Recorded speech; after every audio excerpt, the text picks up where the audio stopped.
Hello and welcome to live coverage of the final stop on the XTERRA 2024 World Cup season. We're in Molveno in Italy, in the Italian Dolomites, locked in amongst the beautiful mountains and the overhanging clouds on the northern bank of Lake Molveno in Trentino in Italy. It is stunning, and we really have saved the very best to last. The world's best XTERRA cross triathlon athletes, both age groupers and elite, have qualified to be here in the Italian Dolomites to take on the short track World Cup today, and then of course the full distance World Championships on Saturday. This purified version of our great sport of cross triathlon here in Molveno today being showcased with the short track once again. Let's have a look at the season though, how it's gone so far. It started all the way back in March in Taiwan, then we moved to Greece, and then we moved on to the USA, of course, for the North American Championships. That was the first of our short track races in Oak Mountain as well. Then on to the Citadel at Namur in Belgium, before going to Quebec in Canada, of course, for two more rounds of the World Cup, before the European Championship in Czechia, in Prahatica. And then here we are in the Italian Dolomites for the seventh and final stop in this beautiful location. It's the third time the World Championships have been held here, and let's not forget, for so long they were held in Hawaii before we moved to the Italian Dolomites. Looking back now at the women's racing for the year, particularly in the short track, Sandra Meyerhofer, of course, a big favourite here today, as she has been this season. She's had a breakthrough year. Alice Patier, winner of the World Cup last year, but this year very much focused on the World Championships on Saturday. Big home favourite Marta Mendito will be looking to see if she can move up in the World Cup standings as well. She's currently second, but she needs to hang on to it because Alice Patier is only 8 points behind her. One woman though stands on top. She's the defending world champion, and she is Solène Bilouin. This was her winning 1 year ago this week. Can she do it again and cement her name in amongst some of the very best cross triathletes of all time? Her form is great, her season's been brilliant, but she has the hottest competition of the whole year so far right here. That's how things stand. Bilouin with a 156-point lead over Marta Mendito, but there is only 8 points between Alice Patier and Mendito, so that battle for the second place right on. Anna Zender herself is 43 points behind Patier as well, so really those second, third and fourth places at the moment well up for grabs this weekend. This is how the top 5 stand at the moment. The Frenchwoman Solène Bilouin on top comfortably, just ahead of the Italian on home soil Marta Mendito, Alice Patier, World Cup winner last year, Sandra Meyerhofer, already a World Cup Series winner this year, and then the fast swimming best swimmer in the field, Anita Grabmuller of Czechia, in 5th. Well, let's hear from some of those athletes first, shall we? Hearing from Alice Patier. I feel better than the start of the season with my nerve problem. The last year it was quite complicated. At the end I was tired, a bit sick. Now I feel better. I think it was the contrary of the last year. So I just want to do my best and finish in the best way. So I'm very proud of what I did during Czech from Czech to now. So I will see now if I'm able to be at the top. Yeah, for sure it's really nice to be second in the World Cup, but for sure it's not also just by my own, because Alice had a problem, so she didn't do the point in Quebec. So normally I think she has to be second in the World Cup, but I'm happy to be really near with the point with her, because for me I will do my best. I think Alice is really in shape, and I will be really happy if she will finish second, and I will try to manage to stay third for sure. 75 points up for grabs in this short track World Cup in Molveno today, and you're looking at live pictures. We've just heard there from Marta Mendito and Alice Patier. Well, they're going to have a problem though overcoming Solène Bilouin, because the Frenchwoman not only leads the World Cup, she has won every single short track race this year. She won at Oak Mountain in USA, she won in Quebec, and she won in Czechia too. She also is the defending champion of this World Cup round here, the short track here in Italy, in Molveno. My name's Jez Cox, and I'm pleased to say I have once again with me former professional, former European cross triathlon champion, Nicole Walters. Hey, Nicole. Hi, Jez. Yeah, it's really great to be out here in Malvino. A little bit of a wet day we've got here today.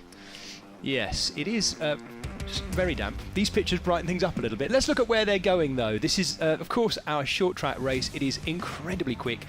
400-metre swim only, 200-metre laps, and then jumping onto the bike for 8 kilometres. Yes, you heard me right, 8 kilometres. 4 laps, though. 4 2-kilometre laps, and they're really testing.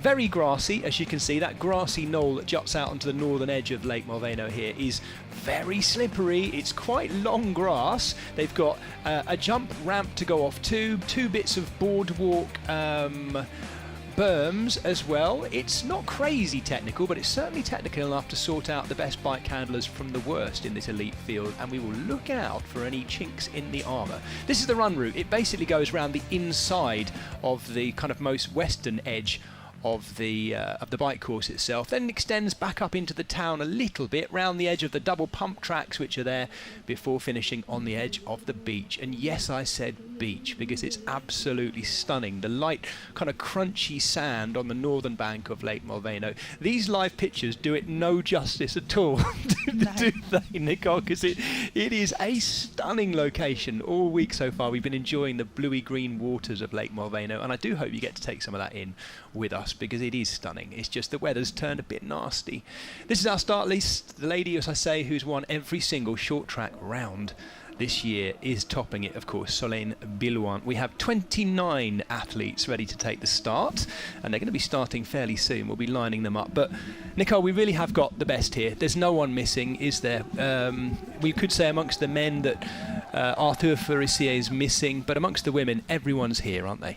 They are, and everyone's been prepping for this race at the end of the season, so everyone's looking to peak for these big races. So we're going to see some really exciting racing, some really close racing, and it's the last short track of the season. Everyone's going to want to win this one. Absolutely. It's a wonderful location for endurance sport here, mountain biking in particular, but trail running and swimming in these beautiful waters here too. And it's no surprise that despite the pretty nasty damp weather today, we had a lovely sunny day here yesterday. It would have been perfect, but that's just the way things roll. We're in mountainous terrain here, sitting at nearly 1,000 metres above sea level, even here at lake level. So we're bringing the athletes down to the start in World Cup order, and our World Cup leader, Solène Billouin. She is going to take some beating, isn't she, Nicole? She is. She's been very dominant this year. She's excellent at the short track racing. You say she's won every single short track event so far this year. She's not going to want to let that go now. Let's just quickly touch on while we watch Marta Mendito, Elise Patier coming down to the water as well. These women getting themselves lined up. But what is you as you said, you said there she's very good at the short track racing. What do you need to be able to do? What kind of athlete do you need to be able to be as good at short track racing compared to the full distance? I think the swim comes into it a little bit more in the short track racing, because it's short and fast, but there's definitely a gap to be had there. I think for Solène, she makes most of her time up on the bike. She's so dominant on that bike. She's so strong. She's technically very good, that she really does make light work of these courses, and they're challenging courses, but she makes them look easy. We're watching the highest ranked triathletes making their way down to the front row here, but we should be able to fit, I'm presuming, all 29 all the way along that bank there alongside the lake. Don't forget, we have age group races happening this week for the World Championship on Saturday too. There's around about 1,000 athletes gathered here in Malveno this weekend. We really have taken over the beautiful mountain town of Malveno for this event. So, and the water's so clear here. It's, I guess, a big thing that I've really noticed sort of in Europe in general. Just the water is so clean, so clear. It's a little bit chilly, but it's just beautiful. Yeah. Well, this is one of the big lakes in the region, of course, right up at the top of the World Champs course, which people will see in our television coverage on Saturday. And you'll have seen this, Nicole, because you've been up there on the bike. There is a beautiful lake right at the very top, much, much smaller, but it's like an intensified version of this, that beautiful emeraldy, greeny, blue water. The mineral quality here adds to it to make it something really special. So we're looking at the gold swim cap of Solène Billouin, the French woman who has won every single short track race this year. She seems to really enjoy, as you've said, Nicole, this format, and let's bear in mind, not every round in the World Cup has a short track race, and not all of them are short track first, then full distance. Here, this week in World Championships week, we're going short track first, and then full distance. We mustn't shy away from it. That is something that we've been talking about this week as we go to watch the start, but we're only 2 days away from that World Championship. Is there, I'll put it to you just as they start, Nicole, is there a tactic to getting this right in terms of making the most of this World Cup round now, but saving something, if you can save anything, for Saturday's full distance race? I mean, I don't think these athletes are going to be holding anything back today. They'll have all their recovery processes in place so that they can recover well and be ready to go on again on Sunday. And I say they are all going to be wanting to do well in this event today. There's 75 points up for grabs, and perhaps with Selene she doesn't really need the points, but she's not going to want to not do 4 out of 4. If you're wondering who's doing backstroke there, that's Joe Riccardi, our social media guy in the white hat nearest us. He is not one of the swimmers. Joe is a very good friend of mine, and he makes all of the brilliant videos you see on our XTERRA coverage. He's also a former elite triathlete himself, so you have no problem swimming in amongst there, but he's a hardy man. He wasn't sure, Nicole, whether he was going to go in and do that. So we'll look out for his coverage. You'll see the clips and what have you being used, particularly on our social media coverage as well. Thank you, Joe. Now, normally, when we're watching an elite XTERRA women's field, Nicole, we would be looking for Aneta Grabmuller, the Czech Republic athlete, the Czechia athlete, I should say, to be out in the lead fairly early on. But she herself has said in pre-race interviews she expects to have competition today in the shape of Rachel Klammer, the Dutch athlete who has joined us fresh from competing in the Olympics in Paris. I wonder if that's going to be the case. Yeah, so it might change the dynamics of this swim a little bit. Aneta herself was saying she was hoping to get onto the feet of Rachel Klammer, so we're perhaps expecting to see Rachel out the front and then with Aneta sitting in on those feet, which is very different to the race that Aneta would usually have. She's usually out the front, she's setting her own pace, she's trying to get her own distance before she gets onto the bike, whereas today she's potentially trying to get onto the feet of another athlete. Well, I think at the moment Aneta Grabmuller is off to the left-hand side of the shot. I think she has swum round the buoy and gone hard right here. Just see her hands coming up. She's in a white swim cap, and I think that is Grabmuller. Now, is that tactical, Nicole, or has she just got her line wrong? I think she might have just gone a little bit off course there. She's making her way back now towards where the pack is and to where this buoy is on the right-hand side of our screens. So I think she's just gone a little bit off course. Right, so we now have, we from what we can see, Rachel Klammer of the Netherlands and Aneta Grabmuller coming together at the front and already starting to extend their lead over the others as well. We'll look for swim cap numbers as they come through as well. Certainly, yeah, I'm just looking to see, I think Sandra Meyerhofer is also right up there as well with a number 5 on her hat, so she's in third at the moment. It's such a short swim as well, isn't it? It's only, 400 metres, 200 metre laps with that little entry and exit, the Australian exit in the middle. Which actually I think is one of the most challenging parts of the race, this Australian exit, going from being flat out in the swim to then standing and running. It's quite challenging. That change in body position it's tough. So also I hear people, I'm a total non-swimmer as you know Nicole, but people sometimes talk about where the blood has rushed to in your body and suddenly needing it to go from your arms and your shoulders to your legs. How much of that is there as we watch Solène Bilwan with the gold cap coming out of the water now? Yeah, that definitely happens. Well, thankfully not too slippery on the board coming out of there as well. Now you've got this exit here, a run back along the beach and then back in again. And you can see, I just saw the athlete coming out there wearing a full face cap as well, going around under her chin as well. It's pretty cold in there. I don't know if we gave him a water check at the beginning. What was the water temperature like? So it's 14 degrees the water, and with an air temperature of 14 as well, it is pretty chilly. And so all of the athletes are wearing wetsuits today, and if anything, that's keeping them warm on that start line. Yeah, we are just seeing the last of the athletes coming in now, and it's a little bit choppy out there in the water as well. It's not a super flat, smooth swim.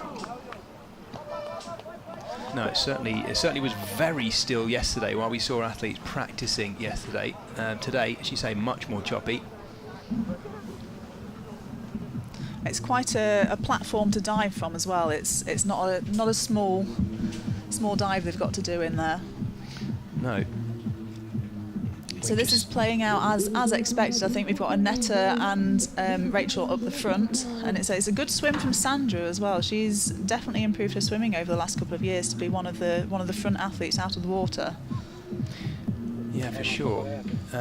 Sandra Meyerhofer in third at the moment, but I think Lorena Earle is also up there. If I can spot a number 7 on one of those caps, I may be wrong. I think we've got Emma De Croo up the front there in fourth position as well. Emma's usually up the front out of the swim. And they're extending their gap as well. Next time they get to the beach, of course, they'll be running into transition. And noticeably sort of swelling as well, choppy, as you say. Nicole, we weren't really expecting that yesterday, but the weather has come in and there's enough of a wind as well just to whip it up into this end of the lake. But at the moment it's looking like Rachel Klammer is swimming away from Annette Grabmuller, and this is something we have not seen all season, and this is going to be, I'd have thought, good for Grabmuller because it's going to draw her on that little bit more. She is probably the stronger mountain biker of these two, and even a year ago we might not have said that, but her mountain bike skill and confidence has come on so much. Now we could see a bit of a contrast here because we know Rachel Klammer is a brilliant road triathlete. She's a 4-time Olympian, very experienced on the bike, but this is a very different kind of bike leg, this, isn't it? It's not crazy technical, but you're going to need to be able to corner at speed and handle a mountain bike like you do it all the time. Those two are out. And this is good for Annetta as well, having someone to follow through that swim. She's perhaps been able to save a little bit of energy going on into the bike, and so she's a strong biker. She stayed out of the front for a lot longer than I think we expected in the Czech Republic, so it'd be interesting to see how long she can hold off these other athletes today. Can she make it all the way to the finish this time? Emma De Croo is out in third. There she is, the French athlete. Grabmuller there nearest us in the blue tri-suit. And that's Elise Patier's just coming out now. Loan de Vousson as well, who we saw race for the first time this year in the Czech Republic. Won that race, the European Championships. So Rachel Klammer is going to be out first, just ahead of Annette Grabmuller, and they're going to be straight into a really fast run-in along the edge of the grass. It's pretty much grassy all the way around this bike leg. There's a few strips of gravel in there too, but it's very shiny, and it's going to get shinier and shinier as the day goes on. By the time all these women have raced on there, it's going to be pretty slick for the men. Don't forget the men's elite race coming up just after this. And just see Solène Boulogne coming into transition there as well. She's going to want to get her wetsuit off quickly and not spend too much time here. Sandra Meyerhofer exiting as well.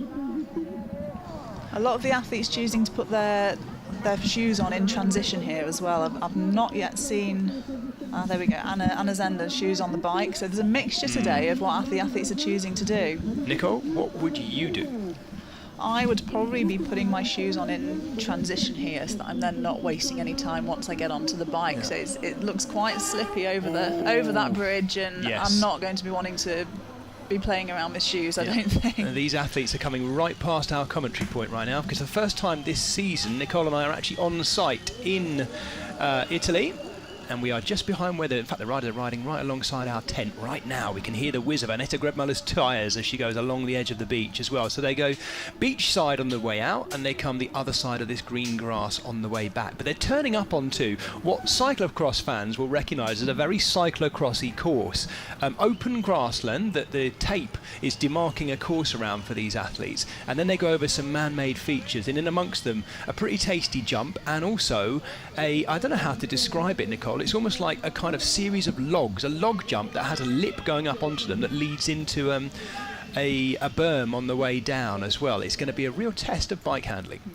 A multiple log roll, should we call it that? That's the one. Well, let's hope no one's rolling over it, because I have to say, I looked at it yesterday, I thought, you've got to set that up. If you don't set your front tyre up before you go over it, we'll see it in just a moment. In fact, you can see it just in the background there. Annette Grabmuller, there is a beeline round this, so Annette Grabmuller, I suspect, with her much improved bike handling skills, will be quite confident going down it. This is Sandra Meyerhofer, and she is following Emma De Croo, so those two have swum really well. I have to say, Meyerhofer is going to be a big threat in here looking like this, I think, because we know how strong her bike is. She is. Sandra Meyerhofer on a good day is very, very hard to beat. She's really strong on the bike. She races a lot of mountain bike events throughout the season, so this is where she's going to be wanting to put her power down and make her way to the front of the race. Right, Marta Mendito still messing around with her shoe by the looks of it. I think she may have had the old, what do you call it, elastic band tied to the back of her shoe, so she'll have set it up. For those of you who maybe don't know your triathlon, if you want to do it really quickly, you set up an elastic band on the back of your shoe and tie it to the bike, so as you pedal away it should snap, but it looked to me like hers hadn't snapped yet. Yeah, here we are on top of the course. Annette Grabmuller in the lead. Where is Rachel Klammer? She's already losing time here by the looks of it, and there she is. There's quite a big gap already there that Annette has pulled out on that bike. It's a very challenging grassy climb that they've just been up there. The camera angles don't do justice to quite how steep that climb is. I'm going to mark off how many they've done. So Anita Grabmuller's gone over the jump. She made very light work of that, and she's around the berm. Already, I'm looking at this, and we'll try and give you some time and gaps. That's Solène already gone past Sandra there. There we go. So she's working her way through nicely. Annette Grabmuller has one of the best opportunities this season, I think, to win this short track World Cup here today, and she doesn't look like she's worried about it. Looks like she's very comfortable out front. We watch Rachel Klammer, and I've already seen her, Nicole, looking round. Did you see that? She looked round already. This is coming towards the end of lap 1. So it's a very, very short bike lap. It's 2 kilometres. It's fast. They've got to go around this 4 times. Yeah, you can see how quick it is already. We're looking at I'd have said well under a 40-minute race here in total. I guess, Nicole, something like that. We'll see. It's going to be a fast race, isn't it? Yeah. So Grabmuller leads, the Czech athlete who has been consistently improving all year. Here's Alice Patier.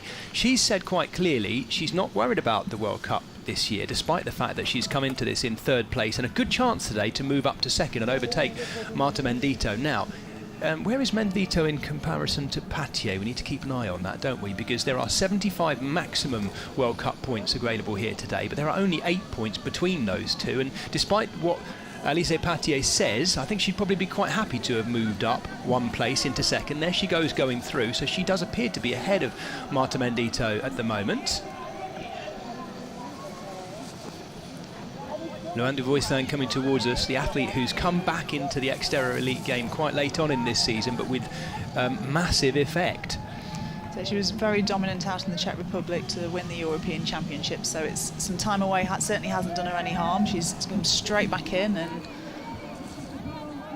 yeah, the winner in the full distance Europeans. At the Europeans in Czech Republic, by the way, folks, it was the other way around. So we had the full distance race first, and then, what created certainly in the men's race one of the best finishes, if not the best finish of the modern era of XTERRA as well. Go back and watch it if you haven't already. It was particularly special. So Anita Grabmuller back out onto lap 2. I'm going to cross these off on my little piece of paper here, Nicole, just in case we lose track of where they are. That's lap 1 complete. So she's got quite a big gap here, still almost 30 seconds out to Solène.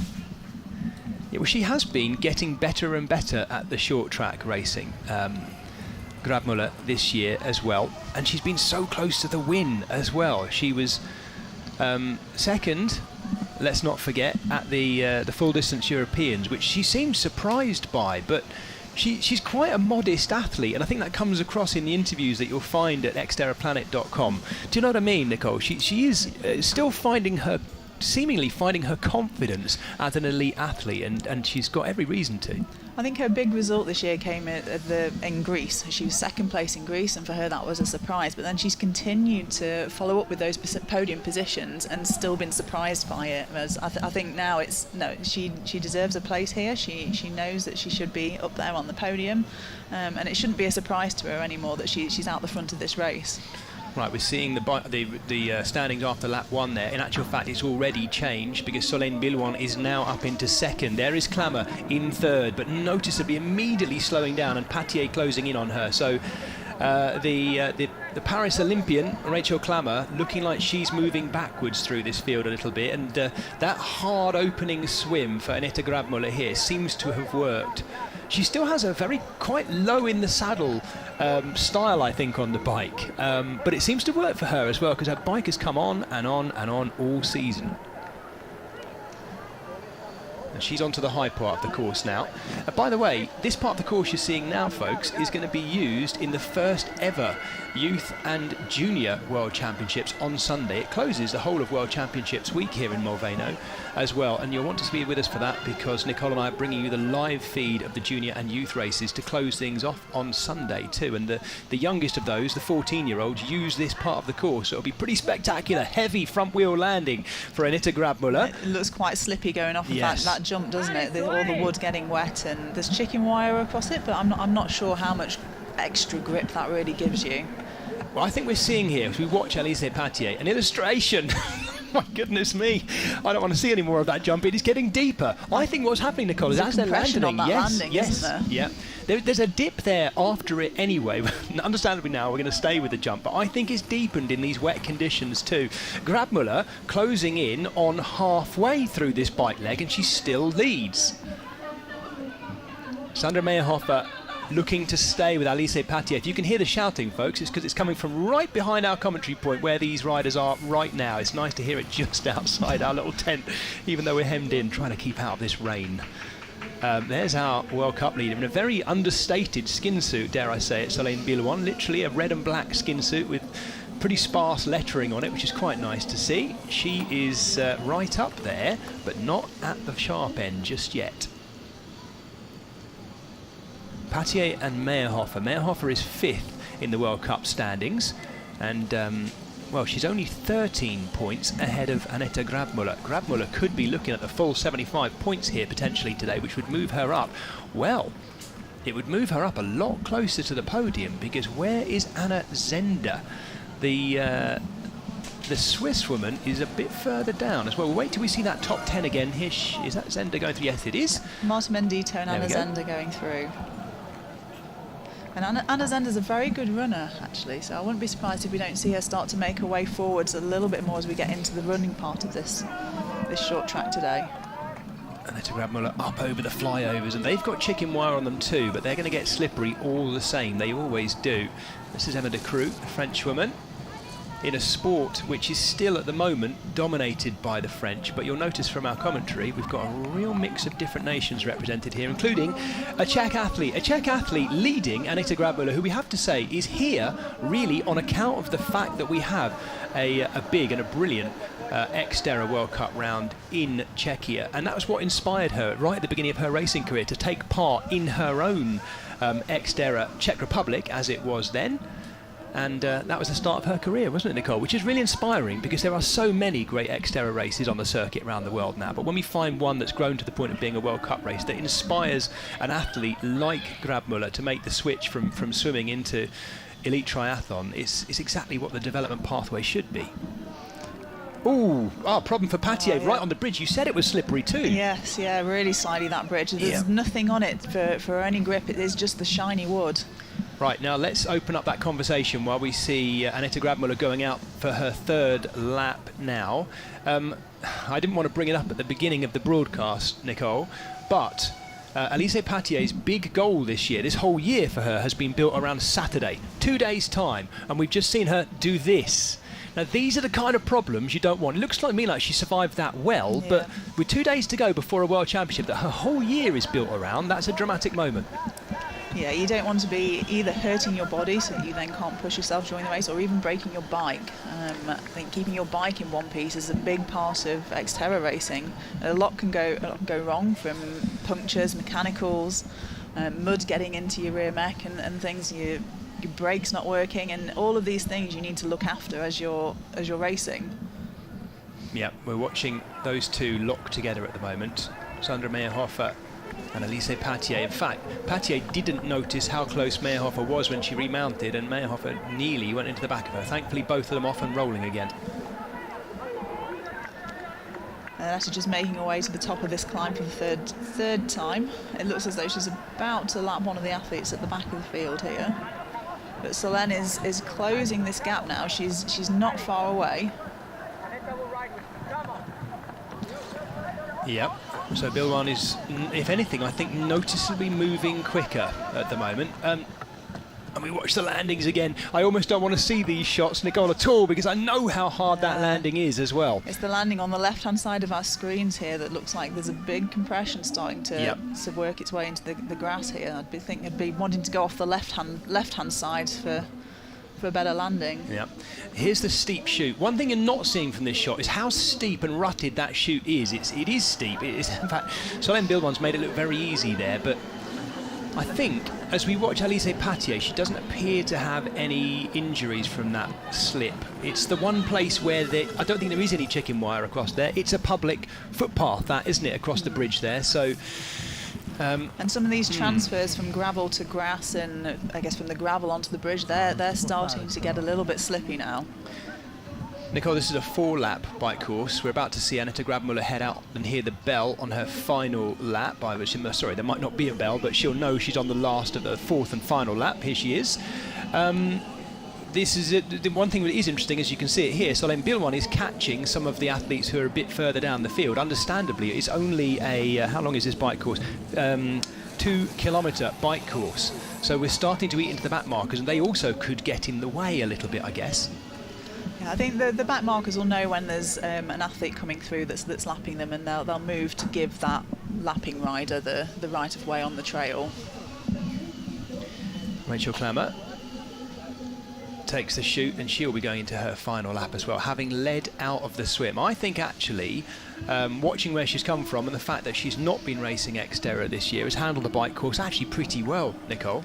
Yeah, I say it's not a super technical bike course, but there are elements of it that get quite technical as the conditions start to deteriorate. So the rain makes the grass slippy, the wood slippy, and as we've seen, Alize's come off as well. So you still need to be confident handling your bike in these wet conditions.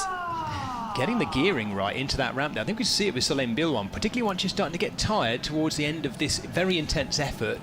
Getting the gear right up and over there is really important, because if you don't, you'll grind to a halt, won't you? And I wouldn't fancy trying to walk back down it or up it again. No, so you want to gain all of your speed before you hit the bottom of that ramp, so that you can just carry your speed up it. You don't want to be pedalling too hard once you're actually on that wooden bridge.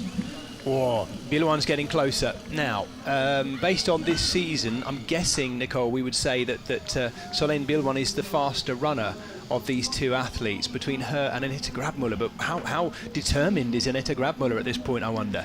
She is, and I think we saw it in the Czech Republic as well, where Annette was able to hold on to Solène's wheel for a little bit. So she's not got far of this lap to go. Maybe we've got this steep climb, and then she's almost back to the transition to start the run. So if Solène makes this catch, she's really going to go with her. The part of the course they're on now, by the way, folks, is the way they will ride out in the World Championship in the direction of the big mountains of the Dolomites on Saturday. But at the moment, they're turning left, where they would go straight on to complete the lap round the edge of the lake, to go back into what is now becoming a quite muddy, boggy bike course. It's going to be quite different for the elite men by the time they start their race just after the flower ceremony of the elite women's race here. And here is the catch.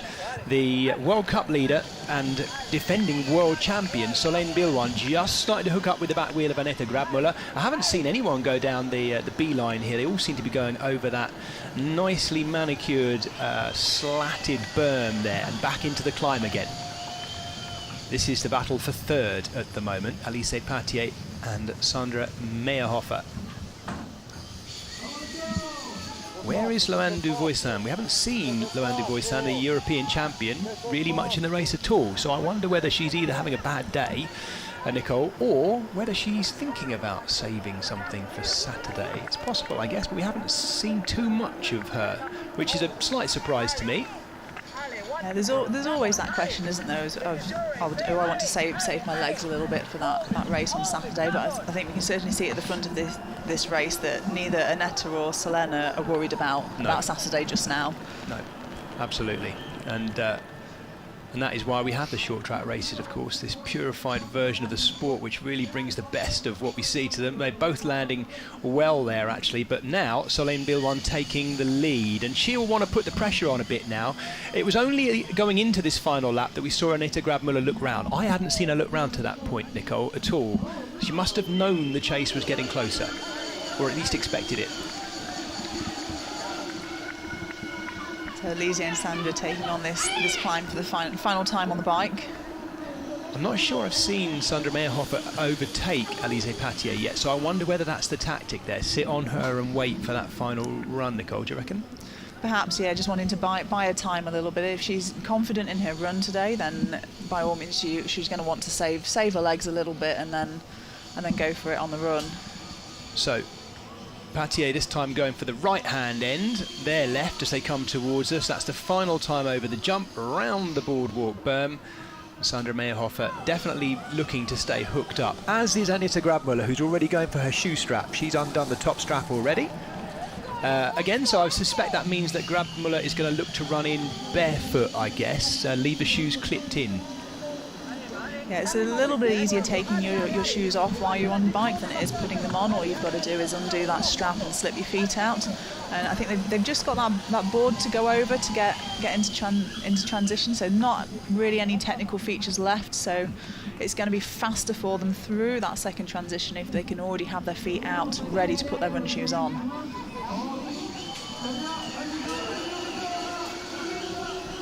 So we're looking a little bit further down through the field here now as well. This is Romy Spulder of the Netherlands, one of a good number of Dutch athletes that making the trip to be here this week at this penultimate World Cup round in Molveno in Italy, in the Dolomites. This is Jez Cox and Nicole Walters bringing you live coverage in the pouring rain of the Dolomites up against Lake Molveno. Here are our two leaders. They have just two 1,500-metre run laps to go inside the bike course, flat, fast, grassy, dare I say it, slippy as well. Solène Bilwan, the World Cup leader and defending world champion, runs out just ahead of Aneta Grabmüller. Who wins from here, Nicole? Oh, that's a tough one. Sorry to throw that at you, but I've got to ask. It's a tough one because Solène's obviously got the track record of winning these short track events, so it's hard to kind of bet against Solène given the position that she's in at the moment.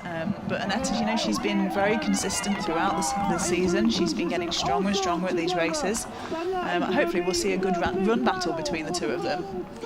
So this is now actually fourth and fifth going out, because Anna Zender's come in third, if I'm not mistaken there. We've seen Anna Zender come in, the Swiss athlete, all by herself. And so Anna Zender had a great race out in Germany this year. She won XTERRA Germany. So she's getting stronger and stronger as the season goes on, and she's a very fast runner. What we don't want to see is any penalties in either of these short track races, and it's so often it is the short track races where you see the penalties cropping up, because every second counts. The transition is so brutal and fast, and we can see, talking of brutal and fast, the gap opening up now between Solène Bilwan, the defending world champion, the World Cup leader, looking at the full 75 points if she keeps this up. But it's two 1,500-metre run laps. You'll recognise this shot because they're effectively they are running on the bike course right now. They then dip inside it and turn back on themselves. They don't have to go up the grassy hill, but already going up and over the flyover that they rode over before, Alice Patier. And that looks like quite a challenge to run up. There's one thing doing it on the bike when you can get your speed up before you hit the bottom of that ramp, but running, you've really just got to turn your legs over and get up it. So we watch Solène Bilwan striding out now alongside the bluey-green waters of Lake Molveno. And they've got a 3-kilometre run to do today, so that's 2 1.5-kilometre laps. The lap's just a little bit shorter than what they did on the bike, but following a very similar route. Yeah, the whole of this course completely different to what they have for the World Championships on Sunday, or Saturday I should say, but on Saturday they do run out a little bit in the direction that this run starts in, but that's about it. Transition zones in the same place, of course, very, very familiar for everyone involved in World Championships week. Sandra Meyerhofer now distanced from Alice Patier. Patier is really going for this in a way that I thought she might not, Nicole. I thought of all the athletes in here, she might be the one holding back, and yet actually she's been on it. I mean, she's the only elite athlete at the front of the field that we've seen crash as well, and yet she is fully on it. Yeah, so she's very close to that second position in the World Cup standings, isn't she? So all the points that she can get at the moment is going to help her towards that second place position. Well, as you can see, we're actually running around the bike course as well. Solène Bilwan opting not to run the berm, but I guess you could. There's chicken wire on it. In fact, I say that, I ran it yesterday, and I ran all the berms. In the dry. I haven't got a bike here with me, see, so I've been running around the bike courses carefully, avoiding anyone. Aneta Grabmüller leaning into that downhill, and that's where, even after a short distance like this, the intensity of it after 29 minutes of racing, suddenly running down a very steep chute like that is going to really hurt the legs, isn't it? Yeah, it's going to fire up your quads going down there at speed after a flat out sort of 30-minute effort. It is really is full gas all the way around this event. There's no rest anywhere. So here goes our leader. We always find this, and I don't know, you'll know what I mean by this, Nicole. Whenever we watch the short track racing, it's never very elegant. It's always so aggressive. And in a way, we'll watch the run in the World Championships, and the runners will get into more of a natural stride, because there's literally no pacing this short track racing. It is just flat out. Even though you might be thinking, no, I'm not on top of my breathing's on top of me, as the coaches often talk about. You can't run within yourself. You can't ride within yourself. You've got to be hurting yourself all the time. There's absolutely no pacing that goes into the short track. It's just flat out as fast as you can, keep pushing towards the front of the race, and Solène potentially can ease off a little bit now. She's got that lead. There's obviously Annetta's it's not too far behind her, but she's then got a decent gap back to where Sandra and Elise are. So she can potentially back off a little bit now, perhaps save her legs a little bit for Saturday's event. I think there are a lot of people wondering whether this would be Annette Grabmuller's brilliant end to the season with a win. It's still a brilliant result as it is, but she is still being bettered at the moment by the best woman in cross triathlon in the world at the moment, Solène Bilwan, demonstrating just that again today. Sandra Meyerhofer closing in on De Vuissan there as well. So there is. I think De Vuissan's just made the gone pass past on her. Sandra, Right, yeah. thank you. Yeah. Well, there we go. I was wondering where Loane De Vuissan was, the new European champion. She's also gone past, by the looks of it, Anna Zender as well. So this run is being quite impactful on this race at the moment. Yeah, and Loane always seems to move forwards during the run. She's a very good runner, and even now she's closing in on Elise as well. So I expect that Loane will make this pass on Elise within the second lap of this run course. Well, we're just about to start the second run. Loane De Vuissan, who started her cross season late, having been racing on the road. Oh, dearie me. Mandito there, falling over on the gravel of all places too. So this is heading out onto that second lap. There's our good friend Joe with his hood up there. He's got out of the water where he was making our videos earlier, and he's now got his jacket on as we watch Mandito. That was I don't know if that was so much slippery as just tired. I wonder if she caught her foot on something then, right, and it just rolled her ankle over. Now you can see how hard Annette Grabmuller's having to work there just to get up that step. So here comes our early leader, Rachel Klammer. Klammer now, we'll look to see where she is. She's ahead of Mendito, who seems to have recovered all right from that fall.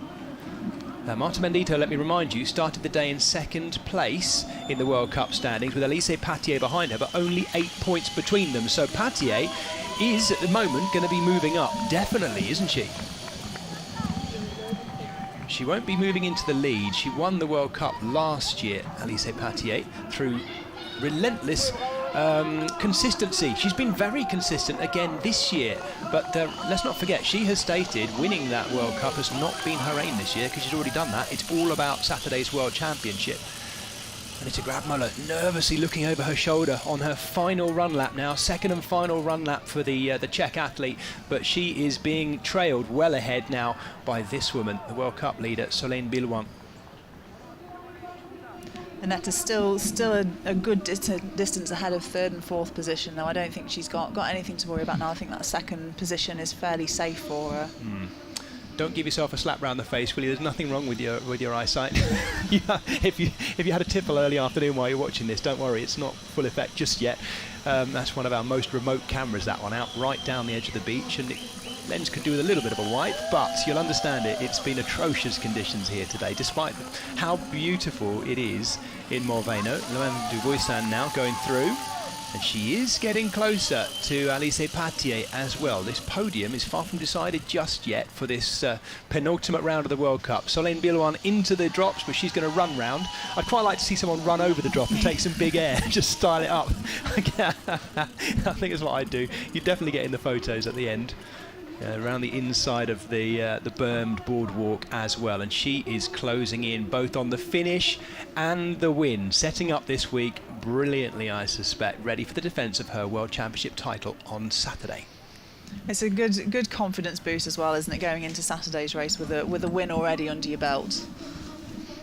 Absolutely. She's up alongside the playground. She's coming right behind our tent right now, Nicole. She runs past us, the world champion in her red and black tri-suit.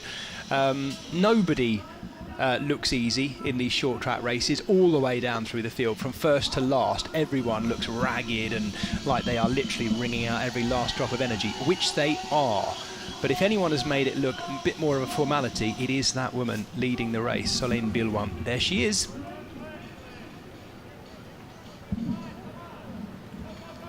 Well, let's see how things have shuffled behind her, though. That'll be the interesting point, to see how far through Loane de Voisin can go.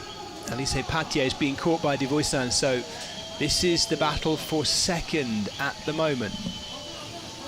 Oh, sorry, Grabmuller's in second. What am I talking about? I mustn't forget the Czech athlete who has been, for a long part, leading this race. And Grabmuller looking like, I think, is she going to hang on to second place from de Voisin? What do you reckon? Is there enough time for her to be caught, or can she hang on? I think Loane's going to take the third spot on this podium here. Annette stay in that second position. We might see a bit of a battle between Elise and Loane, but I think Loane's closed that gap, so she's obviously running at that faster speed than Elise at the moment. I think we can safely say, Nicole, that Solène Billouin is in incredibly good form this week. Yes, she is looking at trying to win her third world title in a row on Saturday, but the form is very good. She is not holding back today, and neither is this woman. With stiff competition on the opening swim, of course, from Rachel Klammer, but in the end, still hanging on to second place. Anna Zender is coming, though. Zender in third at the moment. Can she close up on Grabmuller? She's noticeably moving quicker. Sandra Meyerhofer looking like she's got into things really well in the second lap of this run too. I think Anna Zender's in fifth position.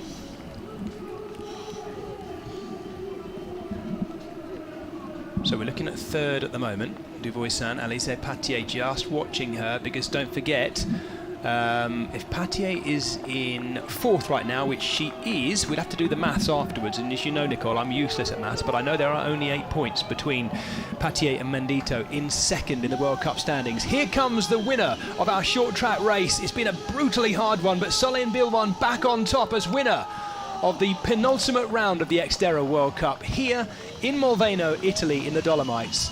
What a statement. With 2 days to go before the defence of her world title, she wins the World Cup. Anita Grabmuller delighted with second as well, and richly deserved too after the season she has had.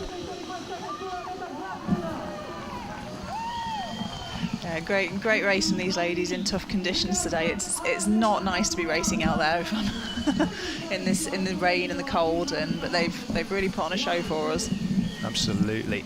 Understandably looking to get warm as quickly as they can. Now, this is where, particularly for the likes of Solène Billouin, recovery starts here.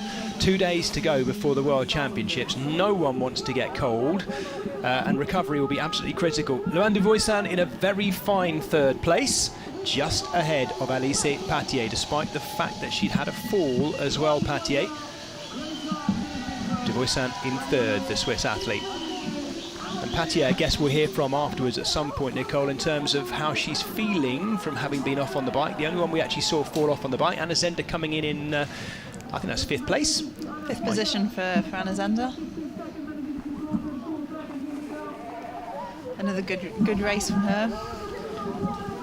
Sandra Meyerhofer in sixth, the Italian athlete. And we will always be looking at the Italian athletes right the way through to the end of the weekend in terms of how they're raising their game on home turf.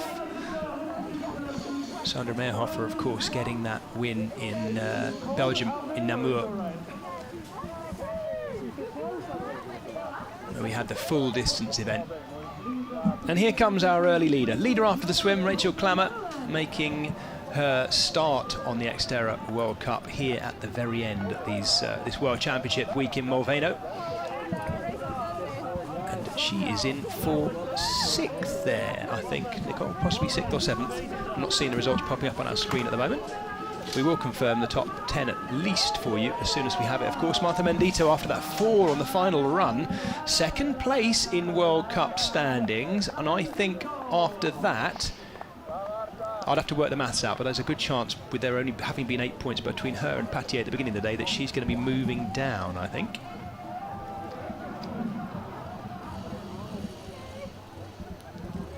Customary photo for Solène Bilouin, but will she be standing in the same place, having the same photo taken on Saturday afternoon as world champion for a 3rd time in a row?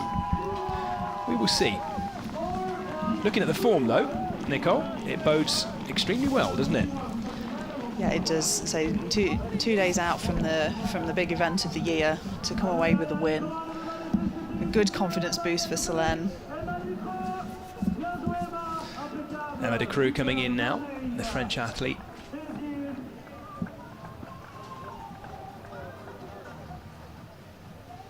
Just looking at the, well, actually quite comfortable looking finish of Loane de Voisin, the Swiss athlete, ahead of Alice Patier.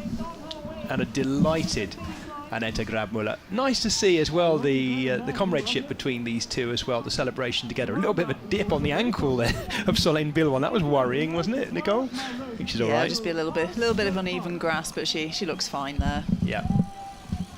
Tell you what though, I mean, everyone made it look hard because it is hard, but she did look pretty tired coming on down that finishing chute there, understandably, after oh, I didn't see the clock in the end. It's around about 40 minutes of racing. Yeah, 40 like minutes of flat-out racing. It's going to make anyone tired, isn't it? Yeah, yeah.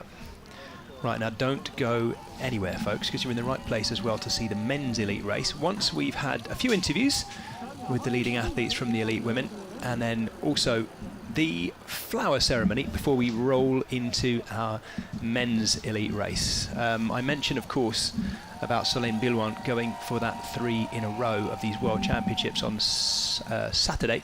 Arthur Serrière is coming up, of course, in the men's elite race, and he is going for the same. So mathematically this week is fascinating. We have our 2 top athletes in terms of World Championships going for 3 in a row. Solène Bilouin will be looking to equal the record of British athlete Julie Dibbons, who did that record between 2007 and 2009, her 3 in a row.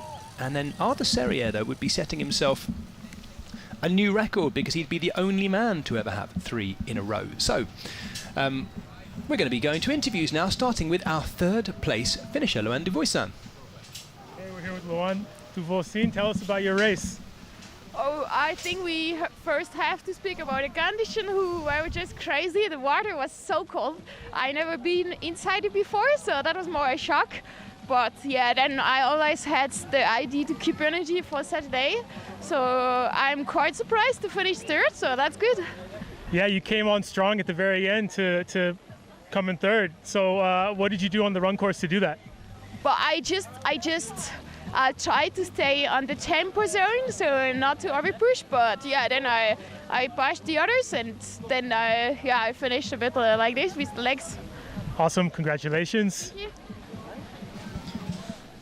That was Loane de Voisin, the Swiss athlete who was the winner of those European Championships in Prachatica in Czechia, where, notably, she beat Annette Grabmüller into that fine 2nd place as well on that occasion. But she is our 3rd placed finisher, de Voisin, and sounding like she's delighted with it. Let's hear from Annette Grabmüller, shall we?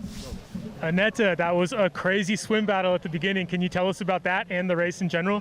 Yeah, it was a good start. I had a really good start, and after 20 meters, I was like, where's everyone? And then I went into Rachel Klammer's feet, and it was really helpful. It helped me to save some energy and hit the bike straight away, so very good start.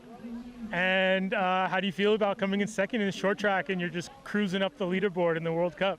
Yeah, I'm super happy. This seems to be a year of 2nd places, but I totally take that. I didn't know what to expect today. I was battling a cold last 2 weeks, so I was a bit unsure what my form will be, and this is a boost of confidence. Amazing job. Congrats. Thank you so much. We will wait to see the new World Cup standings after this race to see how far up Annette Grabmüller has moved, because she was in 6th before this race in those World Cup standings. I think we'll probably see her move up to at least 5th, something like that, with a fine 2nd place. Of course, our next interview is with the Golden Woman. She started in the Golden Cap and she's in golden position. Solène Billouin of France. Solène, you literally wrapped up the World Cup, so tell us how you feel about that. I feel good. I mean, that's always my plan, to push hard on the short track, because I think it opened up my legs for the main race. And I also like this confidence, you know, you win, so you have good emotion and you are already going in a fight. And I think that's the way I want to race on Saturday. So I like to show that I'm ready for it. Good. So you're still going in strong Saturday. You're ready to win that too, right? Of course, like that's my main goal of the season. I want to win that one for a year. I want to win this one again, you know. Yeah. Can you tell us about your race in French? Ouais, j'ai pas fait un très très bon départ en natation. J'ai été un peu frigorifiée et puis c'est revenu un peu derrière. J'ai pris mon temps pour remonter sur la tête de course, pas faire d'erreur. Et voilà, j'avais envie de montrer que j'étais en forme et que je suis prête pour samedi. Congratulations. Thank you. Bye bye. I'm ready for Saturday, she says. And do you know what, Nicole? That's really encouraging to hear. It's what we want to hear as well. Here is the top 10. The Dutch woman Romy Spulder, who we did see during the race there, 3 minutes and 16 seconds down in 10th with Emma de Croo. Marta Bendito with one of the most, I guess, not disappointing, but from her standards, where she wanted to be, bearing in mind she's 2nd in the World Cup going into today, that's not probably what she'd have wanted, I'd have said, in 8th. Rachel Klammer hanging on there for 7th, having led out of the Swin. Sandra Meyerhofer in 6th. Anna Zender having run through into 5th. Alice Patier crashing on the bike but finishing 4th. Loen de Voisin surprising herself in 3rd and being delighted with it. 53 seconds off the win, but Annette Grabmüller with another brilliant performance from the Czech athlete, who we now talk about not just as being a brilliant swimmer, but as being a complete cross triathlete of the very highest elite order. She was bettered by just one woman, and it's the best woman in the world right now, Solène Billouin of France. And Nicole, that was really encouraging to hear, wasn't she? That actually she wanted to hit out hard for 2 reasons. One, to open herself up, as the athletes talk about, right? But also just to remind herself of the addictive and competitive nature of winning. Yeah, she's got a plan and she knows what she wants, doesn't she, Solène? It's, no, I'm here to win and this is what I'm going to do. That was a nice celebration between those two as well. Loen de Voisin, definitely very happy with 3rd place, and as she said, a little bit surprised. Patier gave that everything in 4th place, and it was close between those two as well. It's actually looking like the rain has eased a little bit as I look out the tiny crack at the side of our tent here, Nicole, as well. I think it has. We are right alongside the edge of the lake, but thankfully protected here, and you can see just how much the clouds have rolled in. If you're not used to seeing beautiful Molveno here in Trentino in the Italian Dolomites, folks, you're not getting the best view of it right now, because I can tell you something, that view from where that camera is right now, when the camera was set up 2 days ago, it was one of the most stunning views on planet Earth.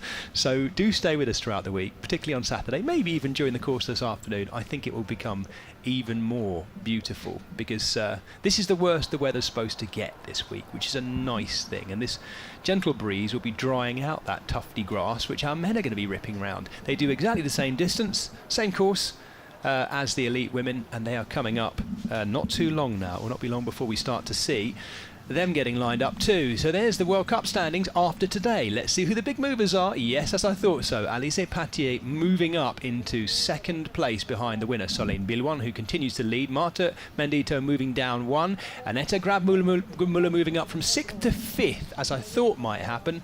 Anna Zender maintaining her 4th place. Sandra Meyerhofer battling well there, but moving down 1. So Bendito and Meyerhofer, the two losers. I don't mean to call them losers by any means, but you know what I mean. They're the people who are moving down, and notably both Italian.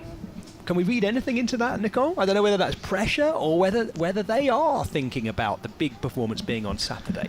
I don't know. I mean, Sandra's very good at the longer races. She races mountain bike marathon events, and she's traditionally done a lot better at the standard distance XTERRA events than she has the short track. So I'm not sure I'm reading too much into that just yet. Right, the men are getting ready.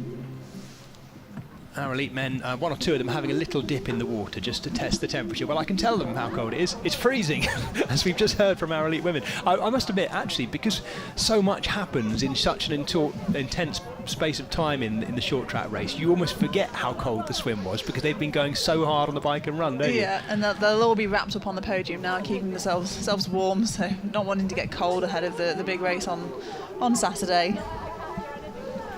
So this is our flower ceremony, as we call it. And the first of those athletes up, of course.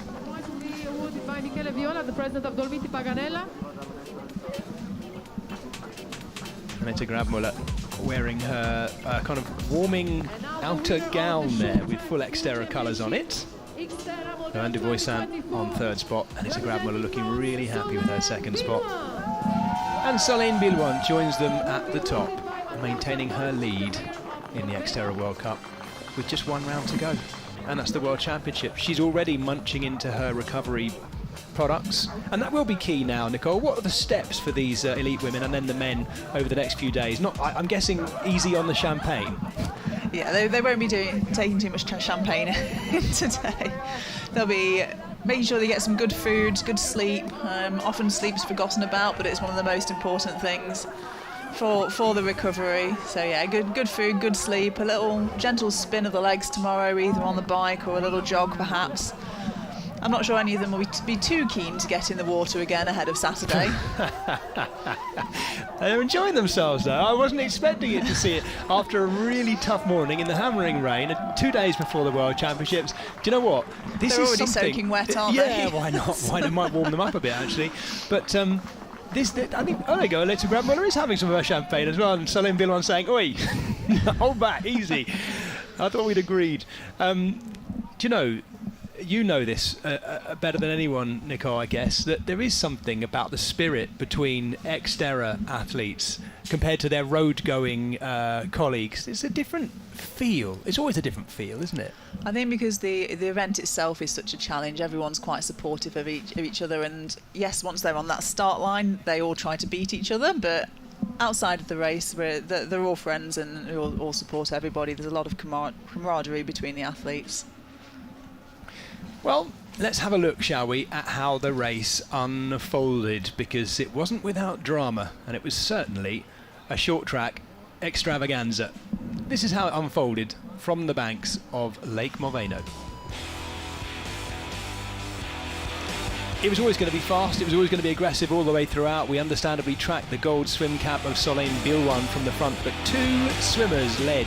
And initially it was Mette Grabmuller swimming wide to the left by herself before she hooked up with Rachel Klammer, the Dutch woman coming from the road scene, having not long been competing, of course, at those Paris Olympics. She led out first on the red bike, but it was Mette Grabmuller with her right in her sights. By the time they got to that slippery bridge, Grabmuller was well into her stride, and Rachel Klammer was doing up her shoe straps still as they crossed the bridge. It was a brilliant ride by Mette Grabmuller, and we could see gradually Rachel Klammer just dropping down the field. Alice Patier and Sandra Meyerhofer were riding well together, having to be very careful, as you can see there in transition. Sandra Meyerhofer just knocking the bike of Alice Patier gently.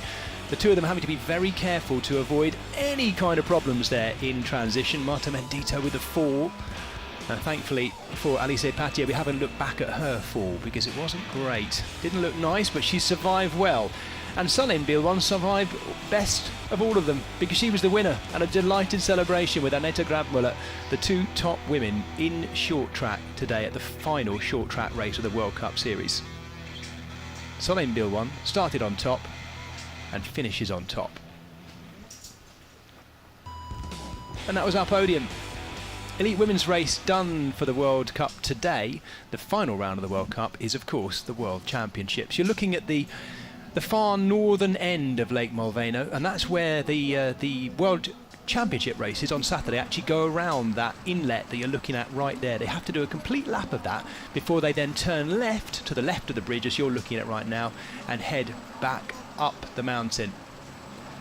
These are pre-recorded shots from yesterday, by the way, using our beautiful drone looking across the lake, because it's a little bit more bleak today. This is what it looked like yesterday in the sort of light sunshine and scudding cloud of the Dolomites here, and you can see the water on that occasion was much more still This was yesterday afternoon, if I'm not mistaken, and you can see athletes out practicing around our short track course there. So it's nice for you to see it from the air. This was about 24 hours ago. And you can see how dry it looked in actual fact. It does look quite parched and dry there. It's a lot less so now. Well, that gives you a lovely indication of what it looked like. We're looking back at pictures as well from well, this year's short track racing and that brilliant finish in Czechia.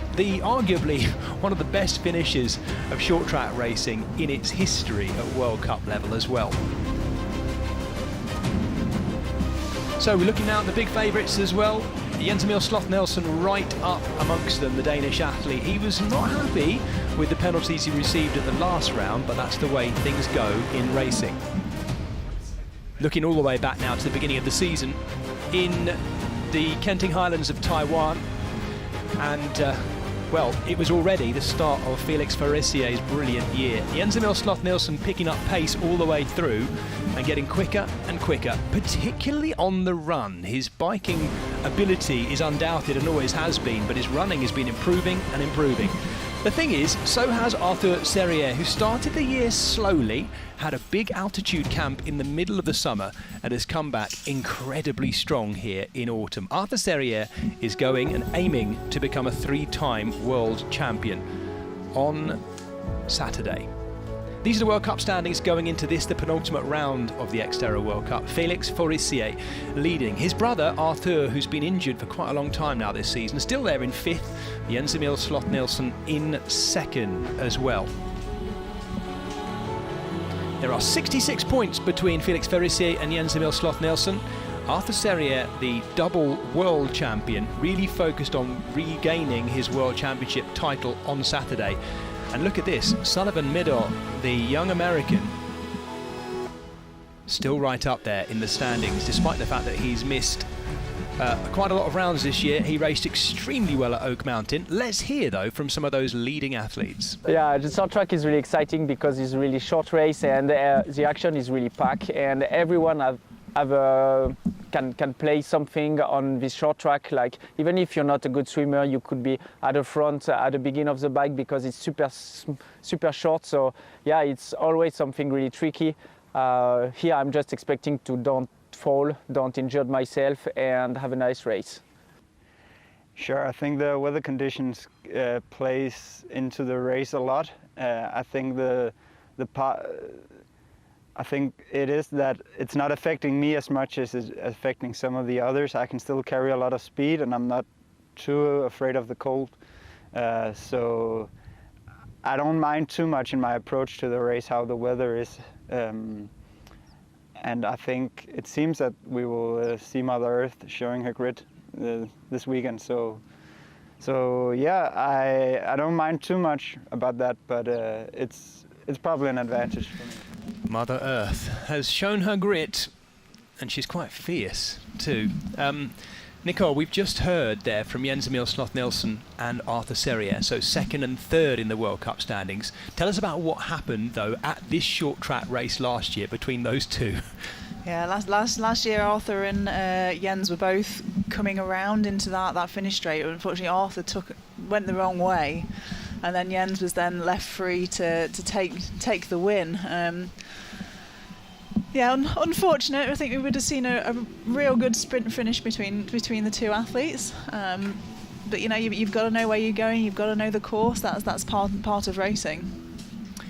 Well, this is our start list based on World Cup order, of course. Felix Farisien on top, just ahead of Jens Emil Sloth Nelson, as I say, 66 points, World Cup points between those two. We look further down as well. All 3 of the Middaugh here as well, which is really nice to see as well, because their dad, Jose Middaugh, number 14 on his swim cap, was the 2015 world champion, but now he races with both of his sons, which is something that I think is really special in XTERRA, particularly because this is elite racing. It's not as if Jose Middaugh is now racing in the age groups. He's racing in with the elites with both of his sons as well. And that could be really interesting. It'd be very interesting to see how Sullivan Middaugh goes here. He was 3rd in this race last year, let's not forget, behind the two athletes, Jens Emil Sloth-Nielsen and Arthur Serrier. So I would say Sullivan Middle has probably he's another year stronger, another year faster, probably a very good chance. Now look, despite the fact that Jens Emil Sloth-Nielsen, the Danish athlete here, said he has no problem with the cold weather, he's gone for the full swim cap covering the ears too. I mean, they do say there's no such thing as bad weather, just bad clothing. Yep. And he's dressed for the occasion. He knows that his ears and his face are going to get cold, so he's prepped accordingly. And for me, that's good preparation for the race. We just saw there the 2005 world champion Nico Lebrun, who designs our courses. He's there with the hood up, just behind Max Chanet here, who lines up the front row. Nico Lebrun, one of the guys who has been behind XTERRA for a very, very long time and takes great pride in making sure these races are of the world-class standard that they are. And here we are looking at the front row. Seb Neef, the German athlete. And he's alongside his countryman Scotty Anderson. These are athletes who are usually inside that top 10, but really the top four has been dominated by Felix Farissier, Jens Emil Sloth-Nielsen and Arthur Serrier. Really this season the others have been battling for 4th, 5th, 6th and 7th and beyond. It really has been a lockout between them. It's a great shame, of course, that Arthur Farissier, of the two Farissier brothers, is also not here. We do wish him well, because his return to the top of the sport, I think, is a really important thing, bearing in mind how good those brothers have been over the last couple of seasons. Yeah, it's been really bad luck for Arthur Farissier. Unfortunately, he wasn't able to race last year's World Championships either, due to a broken bone. I can't remember if it was collarbone or his arm. But it's such a shame that he's missing another World Championship event. Right, here we go. Look out for Michele Bonacina, of course, Italian athlete nearest us, one of the best swimmers, if not the best swimmer in this field. We'd be expecting to see him lead out, but I think it's going to be pretty close in amongst these elite men. We know how well Felix Farissier swims as well when he wants it. He's in the gold swim cap. If anything, he looks the most nervous right in the middle of the shot there, Nicole. Yeah, some of it might just be trying to keep warm. Yep, that might be. Yeah, I'm not suggesting he's shaking with fear. I think you're right. It is trying to keep warm. Those waters are chilly and, as we've said, choppy too. Yeah, there's quite a bit of a wave seems to have picked up there as well. Yeah, this is not a sea swim. It is a lake swim. Of course, we've had sea swims. We had a sea swim for round 1 in Taiwan, of course. But since then, it's been dominated by lake swims in beautiful lakeside locations, and this is an absolute classic of those too. Right, the blue swim cap is out first by the looks like Jens Roth, I think, leading, the German athlete in the blue cap. But we can see Michele Bonacina just looking like he's edging his way into the lead. He's in the yellow swim cap nearest to us there. And we can never read too much into the diving in at the start either. Thankfully, it's not too far before they can get into their swim stroke. That's the end of my swim analysis, by the way, Nicole. I'll hand over to you now. Yes, they've not got very far before this first buoy either, so it really is a battle right off the start line to make sure that you're not getting mixed in with too many athletes going around this buoy. It's quite a tight turn, and the clearer the water that you've got, the easier it is to get around this turn. You can see them all bunching up now, a little bit of a fight going around there. Nicole, have you ever swum the wrong way around a buoy or gone under it or something and then had to back? What do you do if that happens to you and you end up going under it? How on earth do you get back? You swim back around it again, or what? Fortunately, I've never had that experience. That's good. I've managed to either have clear water or to be able to get out and around. For me, I'd choose, if I'm in a bunch, I would choose the clear water over fighting to get as close to the buoy as possible. That would, for me, would be the faster way to do it. Well, it looks like it is still Jens Roth, the German athlete, in the blue cap in the lead. It is him. Looking like he's the fastest at the moment today. But Felix Farissier in that gold World Cup leaders cap is in third at the moment. If anything, at the moment, Michele Bonacina is not up at the front, which is a bit of a surprise to me. Jens Roth swimming really well. If anything, he's extending at the moment. And Felix Farissier looking to try and get into his slipstream.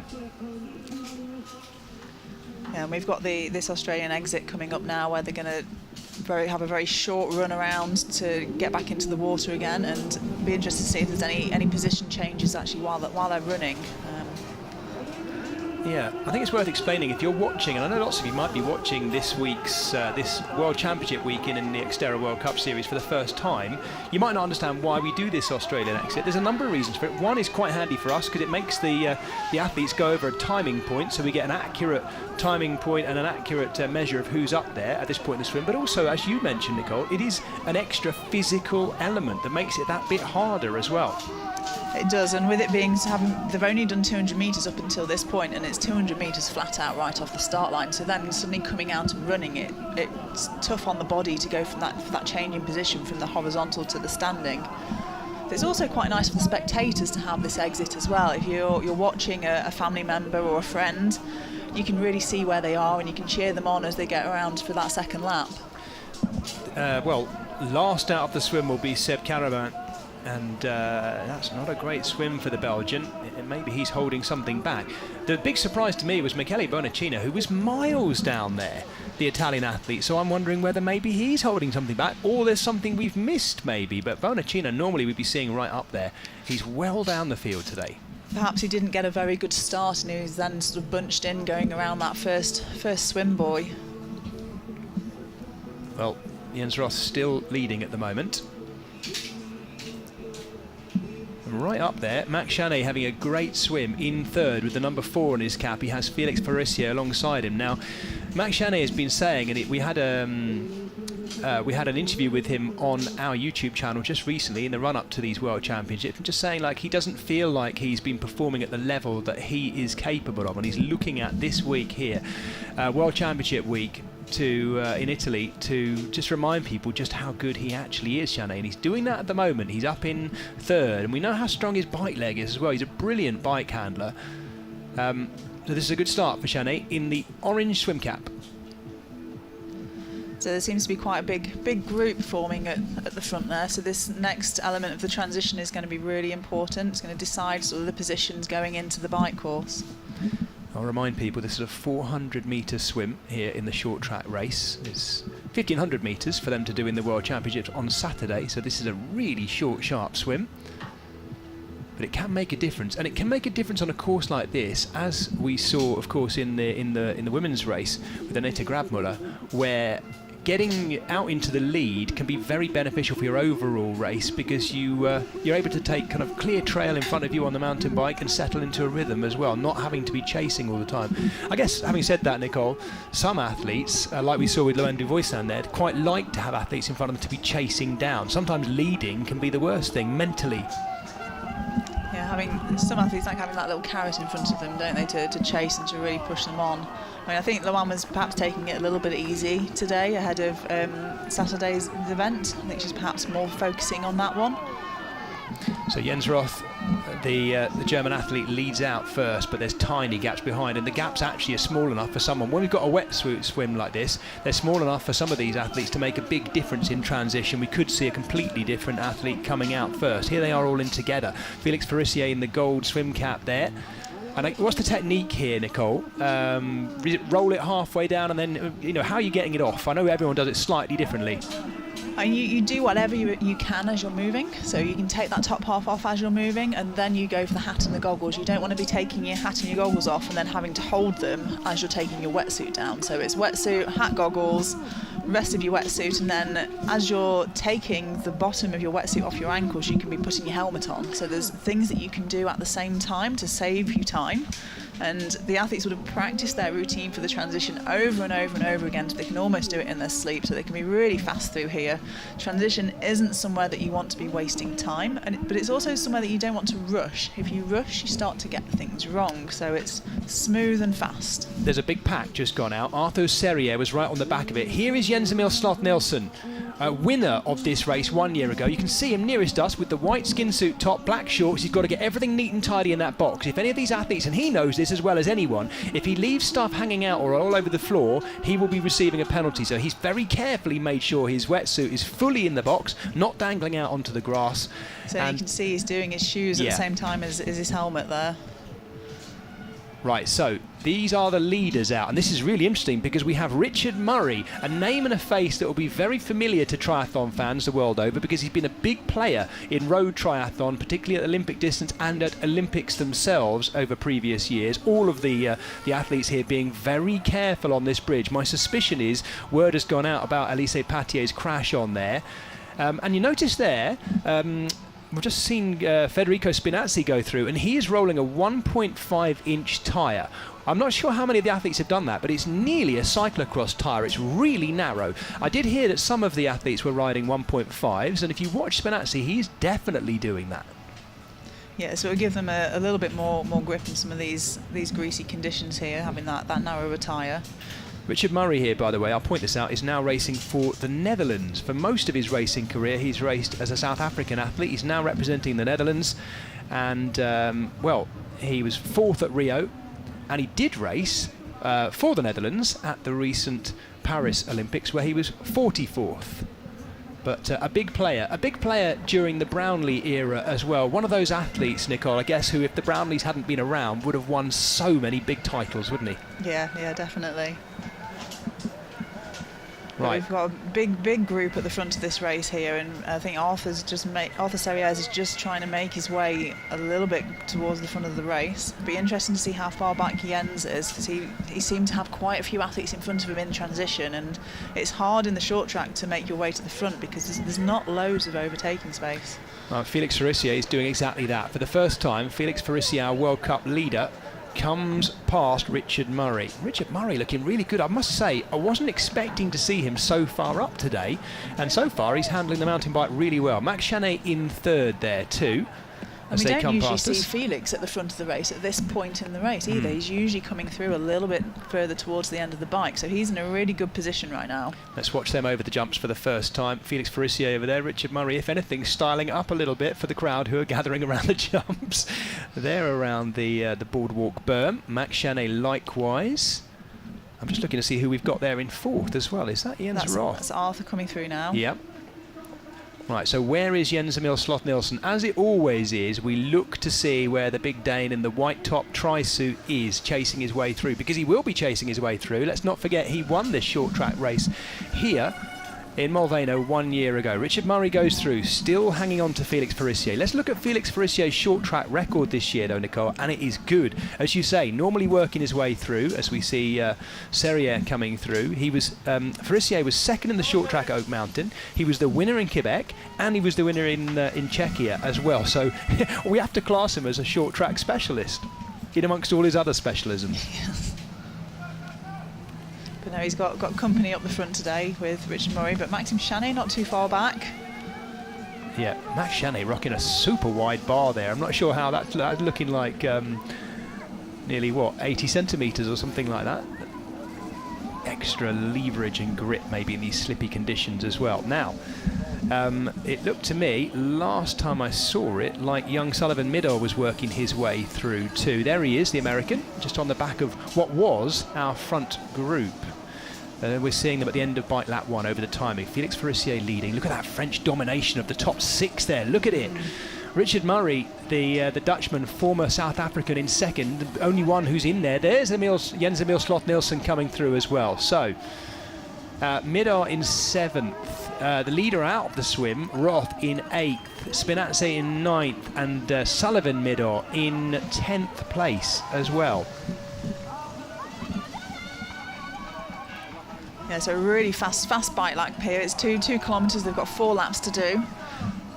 Do you know what? It's actually the youngest of the Middaughs who's in the lead there. It's Porter Middaugh, who's the youngster in that family, who is highest placed at the moment in 7th place. So 2 Middaughs in the top 10. Their poor old dad is somewhere a bit further down this field, but he'll be delighted to see his 2 lads performing well in the top 10 at the moment. It's only lap 1 of 4, let me remind you.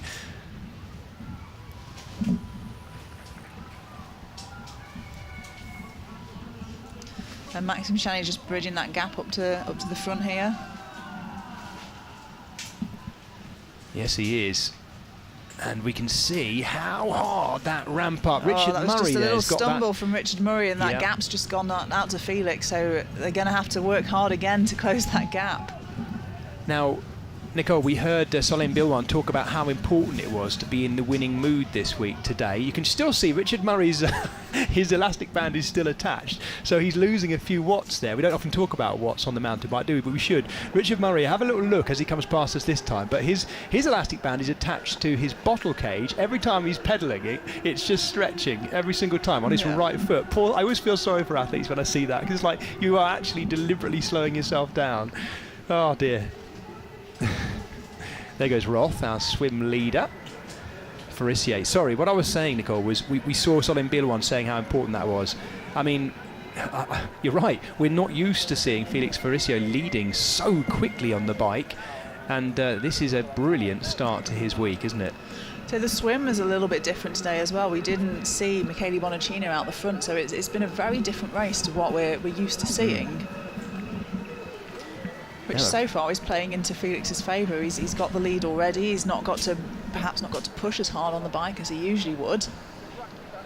No, absolutely. And we're looking there at Jules Dumas, the Frenchman, and Arthur Serrier just behind him in what's that? 1, 2, 3, 4, 5th place. And Felix Farissier, well, in the lead. But that is, I think we can call that a pack. Let's say that Arthur Serrier, defending world champion, is the last of that pack as we look back up the hill to the high point of the course under the XTERRA banner there. End of lap 1, this will be lap 1 of 4 in this, the short track penultimate round of the XTERRA World Cup this year. It's Jez Cox here and Nicole Walters bringing you live coverage from Molveno in the Dolomites in Italy, in Trentino, in, I'm pleased to say, slowing rain, if anything. Nicole, I think it might have stopped raining as we look at that puddle. It does look like it's slowed a little bit, doesn't it? I mean, I'm not sure it'll do much for the course conditions for the race at the moment, but... No, we'll take it, though. We'll take it. Not least because we'll be out there soon, enjoying, hopefully, a sunny afternoon alongside Lake Molveno. Now, what can we read into the body language of Felix Farissier? He knows he's got Max Chanet there, and I think, by the way, Nicole, I think Max Chanet looks like he is flying on the bike this afternoon. He is. He looks strong. He's having a good race today. I mean, he's usually quite good at these short track events, isn't he? Yeah. Yeah, an aggressive biker, and I think this course is to his liking as well, because we saw from Richard Murray there how those steep step-ups can catch you out. Midor going through there, and there is Jens Emil Sloth-Nielsen. If anything, Jens Emil Sloth-Nielsen doesn't appear to be working his way through in customary fashion at the moment. We'll see though, plenty of time yet, 3 laps to go. I think the athlete, the big surprise for me so far, and it shouldn't be a surprise, but judging by his pedigree, is Richard Murray. He's managing to hold position, isn't he, at the front of this race, still up in that front group. We saw his partner, Rachel Klammer, swimming so well and then starting to lose places, not too many, but losing places. And I did think, and as we so often do when we have an elite road triathlete coming in, that would happen to him. You know, every time I see the shot coming onto the bridge, I'm nervous after Elise Patier's crash on it earlier. I don't know whether they've added an extra mat there to it. It's possible. I think the mat might have been there before, though. Depends how tightly you try and corner that, I guess. Who would have thought a bridge would be the most gnarly obstacle? It's always the simple things, isn't it? Yeah, absolutely. Back onto the beach again. And Felix Farissier seems determined to lead. He must know the pack is right there behind him. And Arthur Serrier sat right on the back of it. Now, if Serrier is deadly serious about everything this week being about... Serrier's down! Had a tumble. Yes, that was me talking about him. Yeah. My goodness me. They were all going a little bit cautiously onto the grass here, so it's a tricky off-camber section that drops down onto, I say, the beach, but it's quite gravelly, it's quite loose and rocky, and there's potential to slide down that bank there, and you're trying to turn up onto the grass, which is already quite slippy. Yep. Well, I've cursed it. I blame myself for that, Nicole. I was about to say, it looks like Arthur Serrier seems comfortable just to sit and wait. He is now thundering his way back up to the back of this group. And Felix Farissier has just looked over his shoulder before they go down into this chute onto what they're making very light work of there over those logs. But he will have seen that Serrier is detached. And there he goes. There's Serrier going into it, the Frenchman. And his countryman did definitely have a look back. This is where we've seen Max Chanet closing on this steep ascent. There he is, Chanet in the blue. 2 Frenchmen, surprise, surprise, leading in a sport that is at the moment dominated still by the French. This is lap 2 of 4. And it looks like Porter Midor making his way up here, the American as well, into 3rd place by the looks of it. And he's just ahead of Richard Murray. Well, here comes Serriette. Maybe that crash, you can see he's actually got the sand and the gravel from the beach all down his left side. Maybe that's actually fired him up a little bit in a strange way, Nicole. Oh, do one of two things. It'll either fire him up to chase harder to get to the front, or he might decide, actually, you know what, I need to back off a little bit. I need to make sure I'm safe. And I've got Saturday's race to think about. So, yeah, one of two things for Arthur now. By the way, I'm just hearing that it's Porter Midor's birthday today. The middle of the Midors in here, if you like. Sorry, the youngest of the Midors. I've got to get it right. The youngest. So he's having a great race, and it's his birthday. There's all the more reason as well for that to happen. Right up in the top 10 at the moment. I think it's 6th place. I'm just waiting to see the live timing, and I'll tell you where he is.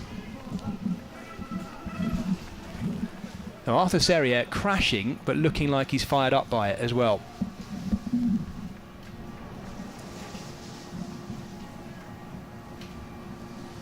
So going out onto lap 3.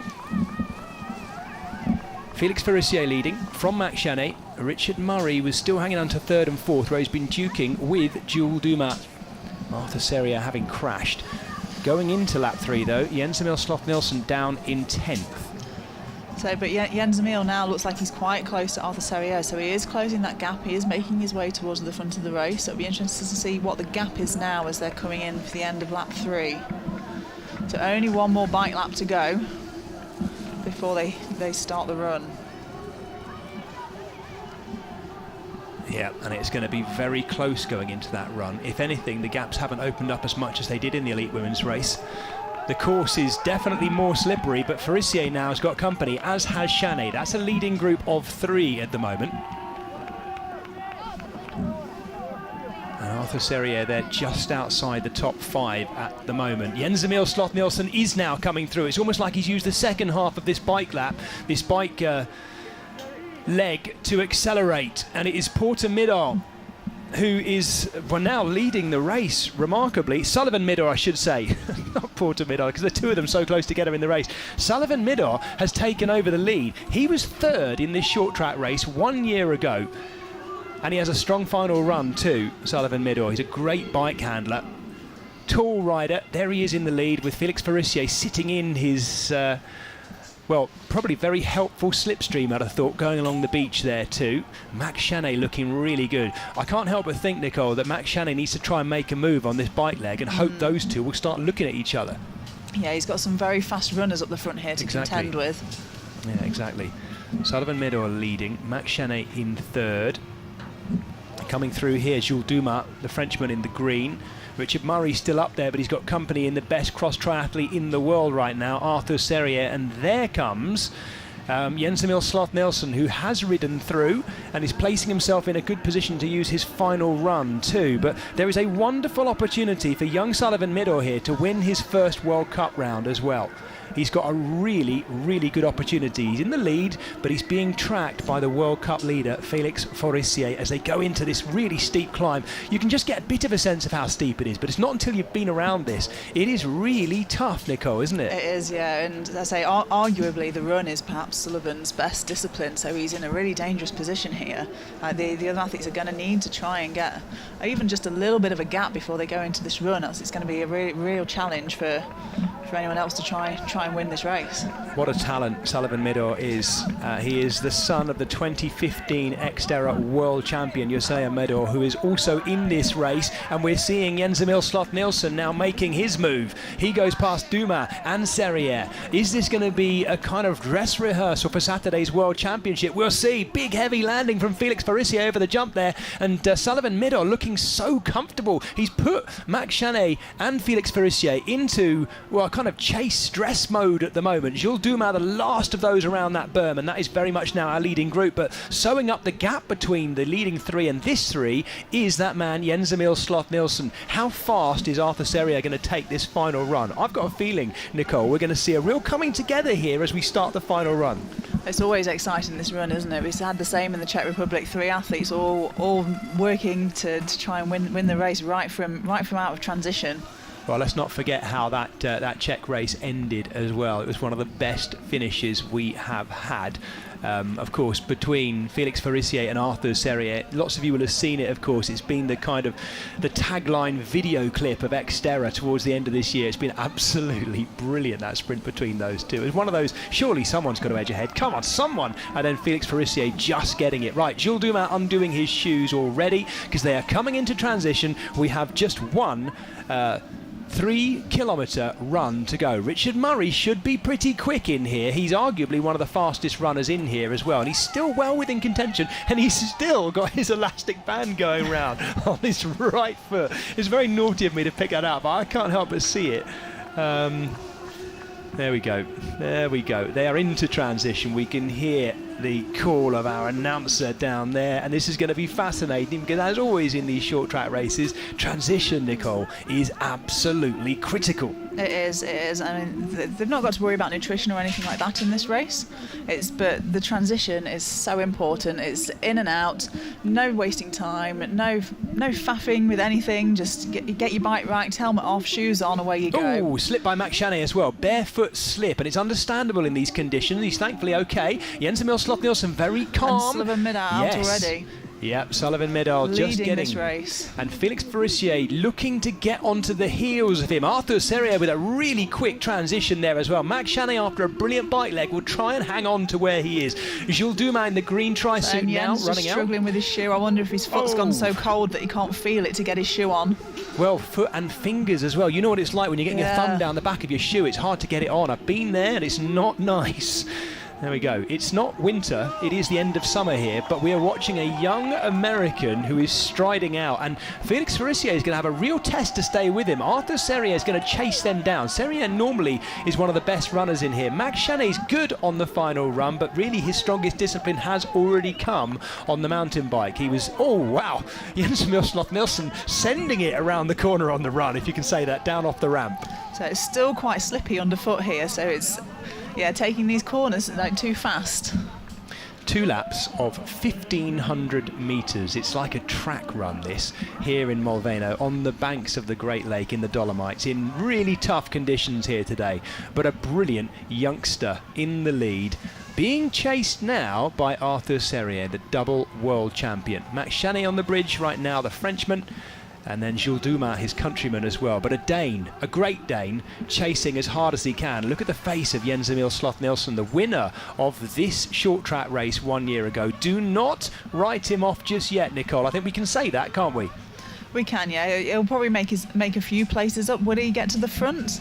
I'm not sure. I think Felix and Sullivan have both got each other to push each other now, and I'm not sure anyone will close this gap. What does young Sullivan Middaugh do now, Nicole? Does he just let Felix Farissier do this and just track him? If we think, as we suspect, that Sullivan Middaugh might be the better runner of these two, what tactics? It's hard to predict, isn't it? Because we've not seen Sullivan race the short track very much this year. I think he might be best off sitting in, buying his time a little bit, following Felix's lead. And then if he's got anything left in this final lap, then would be the time to try and push to the start.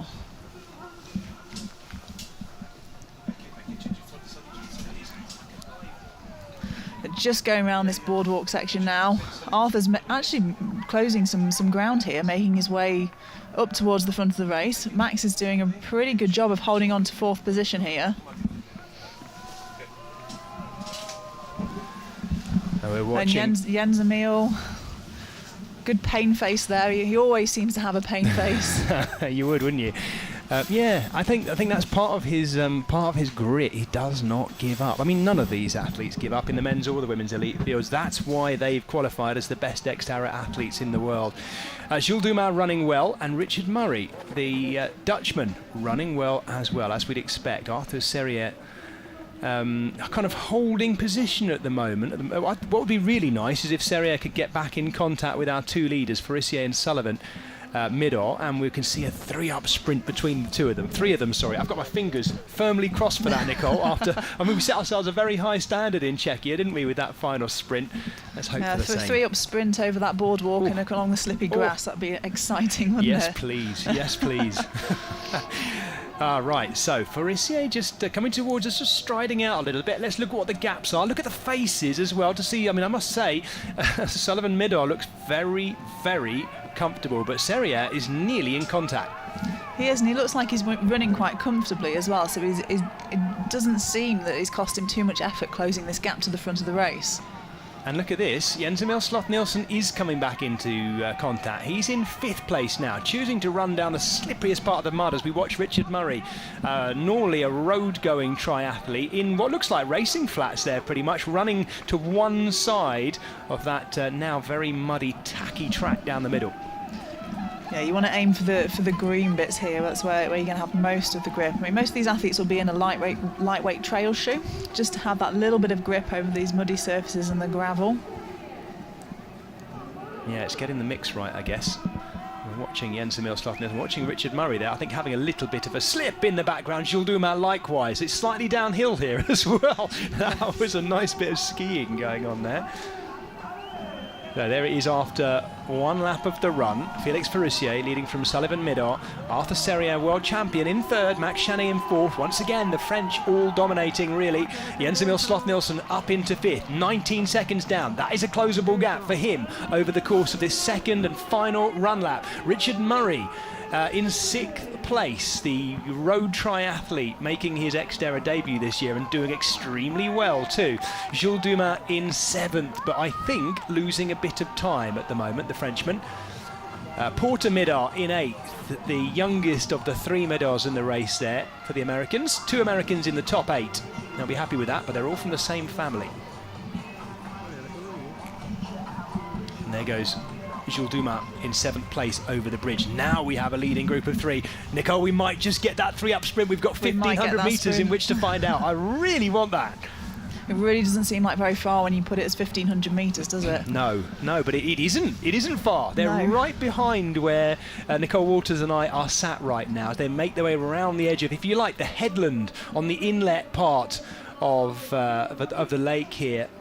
Lake Morveno, and it is the World Cup leader, Felix Forissier, striding out, looking comfortable, or should I say, maybe trying to look comfortable, because I guess in amongst 2 big rivals here, it's really important not to look like you're in any kind of difficulty, Nicole. Yeah, you're not going to want to give anything away going into these last few metres of the race. Well, Felix Forissier looking over his shoulder, maybe just looking back to see where the competition's coming from. I would suggest it's coming from the 2 who are right behind him, and maybe Jens-Emil Sloth-Nielsen, if he can use these steep ascents here to eat into the lead of these 3. Can I suspect any weakness here in Arthur Seria at the back there? Am I reading too much into this? He's not got the most relaxed, fluid of styles. He's quite an aggressive, muscular runner anyway, but no, I mean, now he's closed that gap, he's perhaps just relaxing off a little bit. He's getting ready for this sprint finish. I think we know a sprint finish is probably going to happen, and Felix won the last sprint finish between him and Arthur, so Felix will be confident if it comes down to a sprint. Arthur perhaps knows he needs to hold a little bit back so that he's ready for when that goes. We are going to see, well, whatever happens, I think we are going to see a repeat of what we saw in Czechia, that 2-up sprint between Arthur Seria and Felix Forissier. Felix Forissier won it. He got the better in the end. Let's not forget, 1 year ago, it was this man winning. It was Jens-Emil Sloth-Nielsen beating Arthur Seria. Now, Arthur Seria will want to put that right. He went the wrong way in the finishing chute last year, 1 year ago. Here is his opportunity. There he is at the back there with Seria written right across his back and the world champion's bands around his left quad. Here's his opportunity to put that right, Nicole. And it would seem right. It would be fair today if he were to do that. He's got both Felix Forissier and Sullivan Midor standing in the way at the moment. Yeah, how can the young American take his inaugural World Cup win here? And it would be very fitting as we see the next generation. We're looking at the current generation, Forissier and Seria, and then the youngster, Sullivan Midor, who understandably is so talented. He's been being pulled in all sorts of directions. He's part of the American road triathlon coaching setup, and he's at the moment getting boxed in by two very, very canny operators. We're incredibly close to seeing this sprint finish. Max Chaney hanging on to good position here. Michele Bonacina being lapped at this point, and he's being lapped by Jens-Emil Sloth-Nielsen, who is battling his way back in all the time. He will not give up all the way to the line as well. Good luck washing that white skin suit. I think we're well used to that as a Danish cross triathlete. Here we go. Next shot should be them coming towards the line, and we're looking at a 3-up sprint between Midar, Serrier, Forissier, two of the very biggest names in the sport and one of the big emerging stars. Can he take his World Cup win here, Sullivan Midar? We wait to see them come around this final straight and onto the finishing chute too. Here we go, a 3-up sprint. It was brilliant in Czechia between Serrier and Forissier. Can they do it again? And this is going to be so close. Midar's going to take it. Oh, a 3-up sprint to the line too. Midar, Forissier, Midar takes it. Oh, that is wonderful from the young American. What a breakthrough performance. The son of a former world champion. His dad is in this race, and he's yet to finish and see that his son has just won a World Cup race here in World Championships week. Max Chaney in for 4th. What a fantastic 3-way sprint. Sullivan Midar, the new star of XTERRA.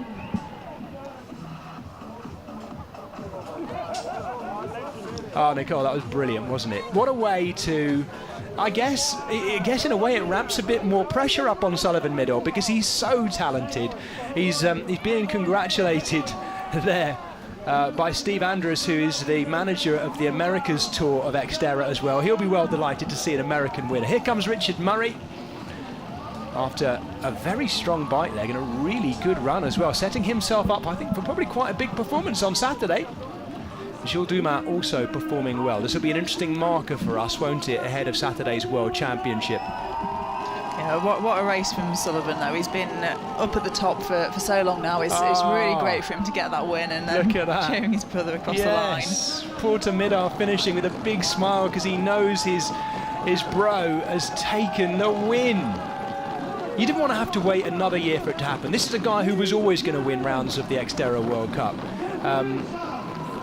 The lineage in that family is remarkable and not too surprising, but it's not just that. It's not good enough to just have the genes, is it, Nicole? You've got to have the hard work, the bike handling, the will and desire to do what he's just done, and he's got it in spades.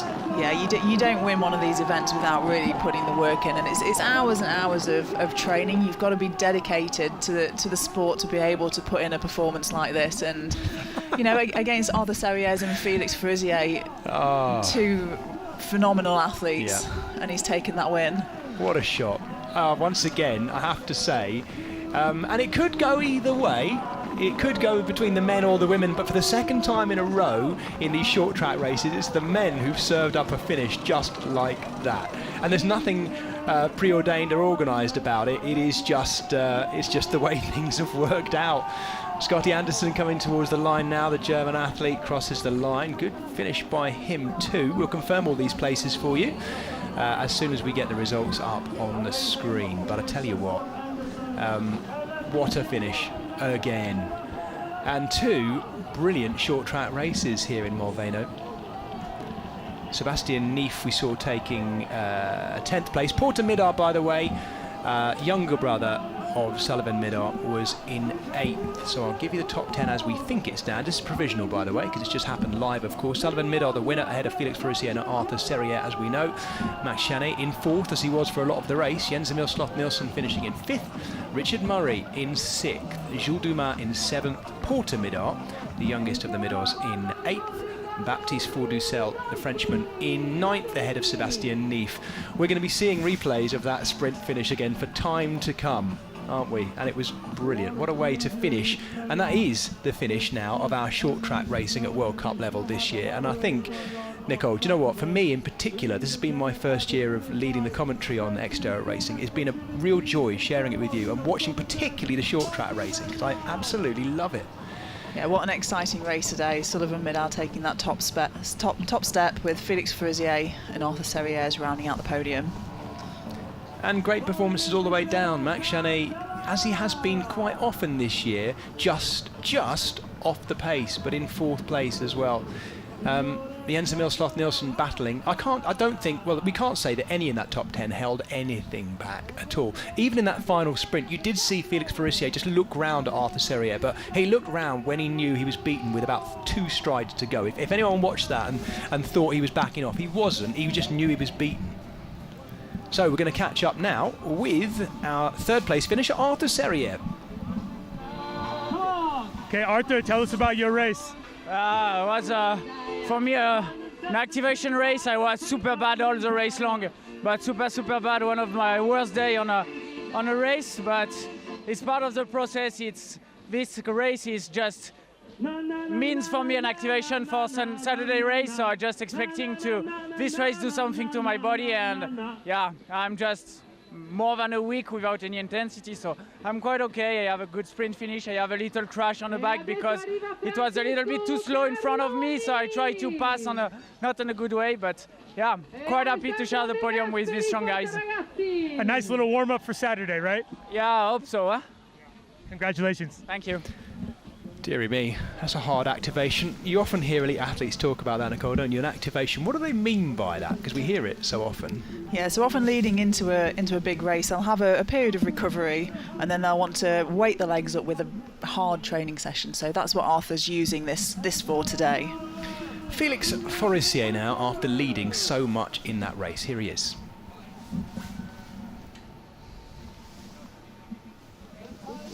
Oh, I think he's just, by the sound of it, he's just drying himself down. By the way, I suspect what he's probably doing is getting warm, as all these athletes will be. Now, recovery and not getting cold after a finish like that important, despite the fact that they know they have to adhere to our post-race interview protocol. So you lot at home can all hear what they have to say. So here is Felix Farissier. Let's see how wrapped up and warm he is. Let's hope he is. Felix, that was a crazy finish. Can you tell us about the race?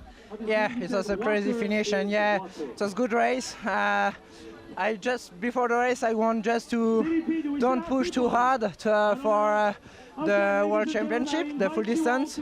So I make a good start at swimming, and during the bike, I was just like a spectator. I just see who, and yeah, after on the run, it was great.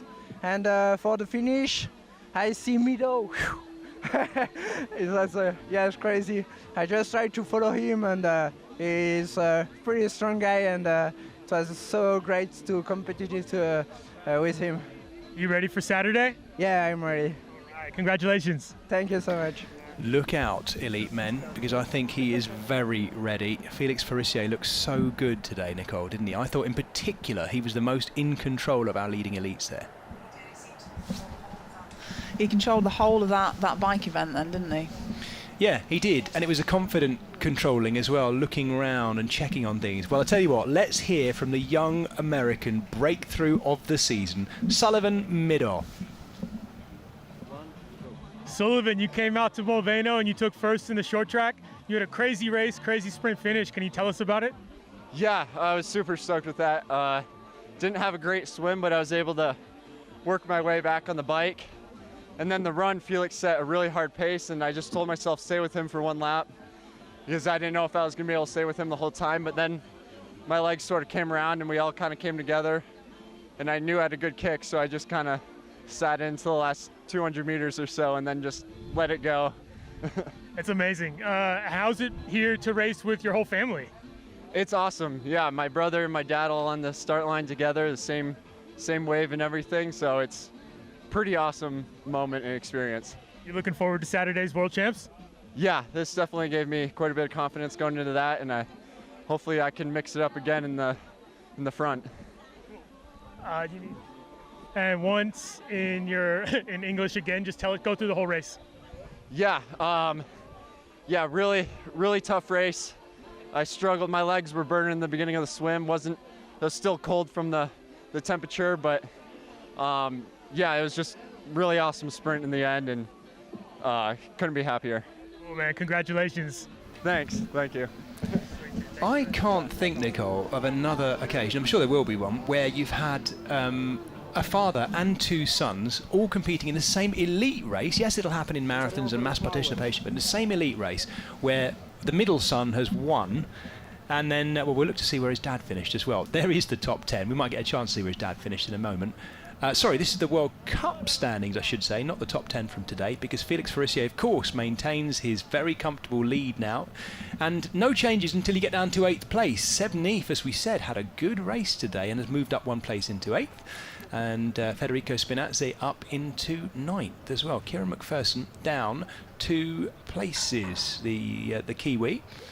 But other than that, no changes up above. And there we say it again, as I said, Max Janet in 4th. 4th place seemed to be his place at the moment. There's something in there, as he said in interviews running into this World Championships week, that he wants to try and put right. And because he sees himself as one of the big winners of our sport. And I think by the sound of the interviews, he's getting a bit dischuffed with 4th and 5th places. He wants to win. Yeah, I mean, 4th and 5th is still a good position to be in, but you do these races because you want to win. You don't really turn up for 4th and 5th, and at the back of their minds, these athletes, they all want that top step on the podium. Good to see the youngsters out enjoying themselves. There's a cracking little pump track here as well. It's a wonderful place, actually, to come on holiday. As we see Xavier Daflon finishing, he's one of the elite athlete representatives. He kind of leads the elite athletes in there, having a voice in the composition of XTERRA races and what they want, and does a lot of work with the elite athletes to ensure that their voice is heard as well. That was him finishing, by the looks of it, with I think his son, if I'm not mistaken. But it is a lovely place for kids, families and everyone who's holidaying here in Molveno to hang out. There's 2 cracking pump tracks. You were noting, Nicole, that they might be a little I wouldn't say tame, but like for the smaller cyclists amongst us maybe. Yeah, I think some of the pump tracks here, the larger 29er wheel size bikes might be a bit too much for the pump tracks here. Right, we're very close to our flower ceremony. I'm actually surprised to see, if that is a live shot, that Felix Farissier has now... Oh, he's got his skin suit ready in order to get up on the podium, so all of his logos can be seen, understandably. And look at the waves coming in now. It's like a sea swim. As we look at that, you wouldn't know we were...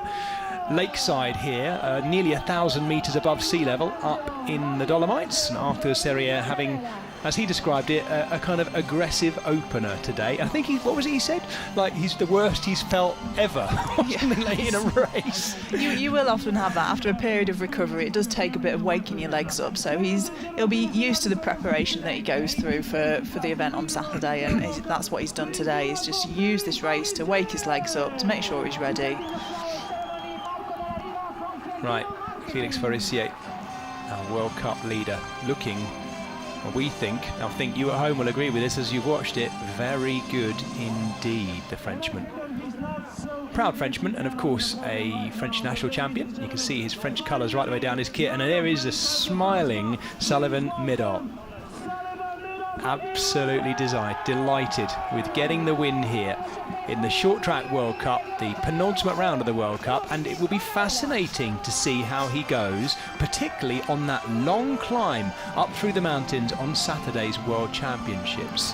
He's going to be a threat, Nicole, I'd have thought. He will, and this race will do so much for his confidence. Once you've tasted that victory, you want it more. So he's going to be really going out there on Saturday trying to do the same thing.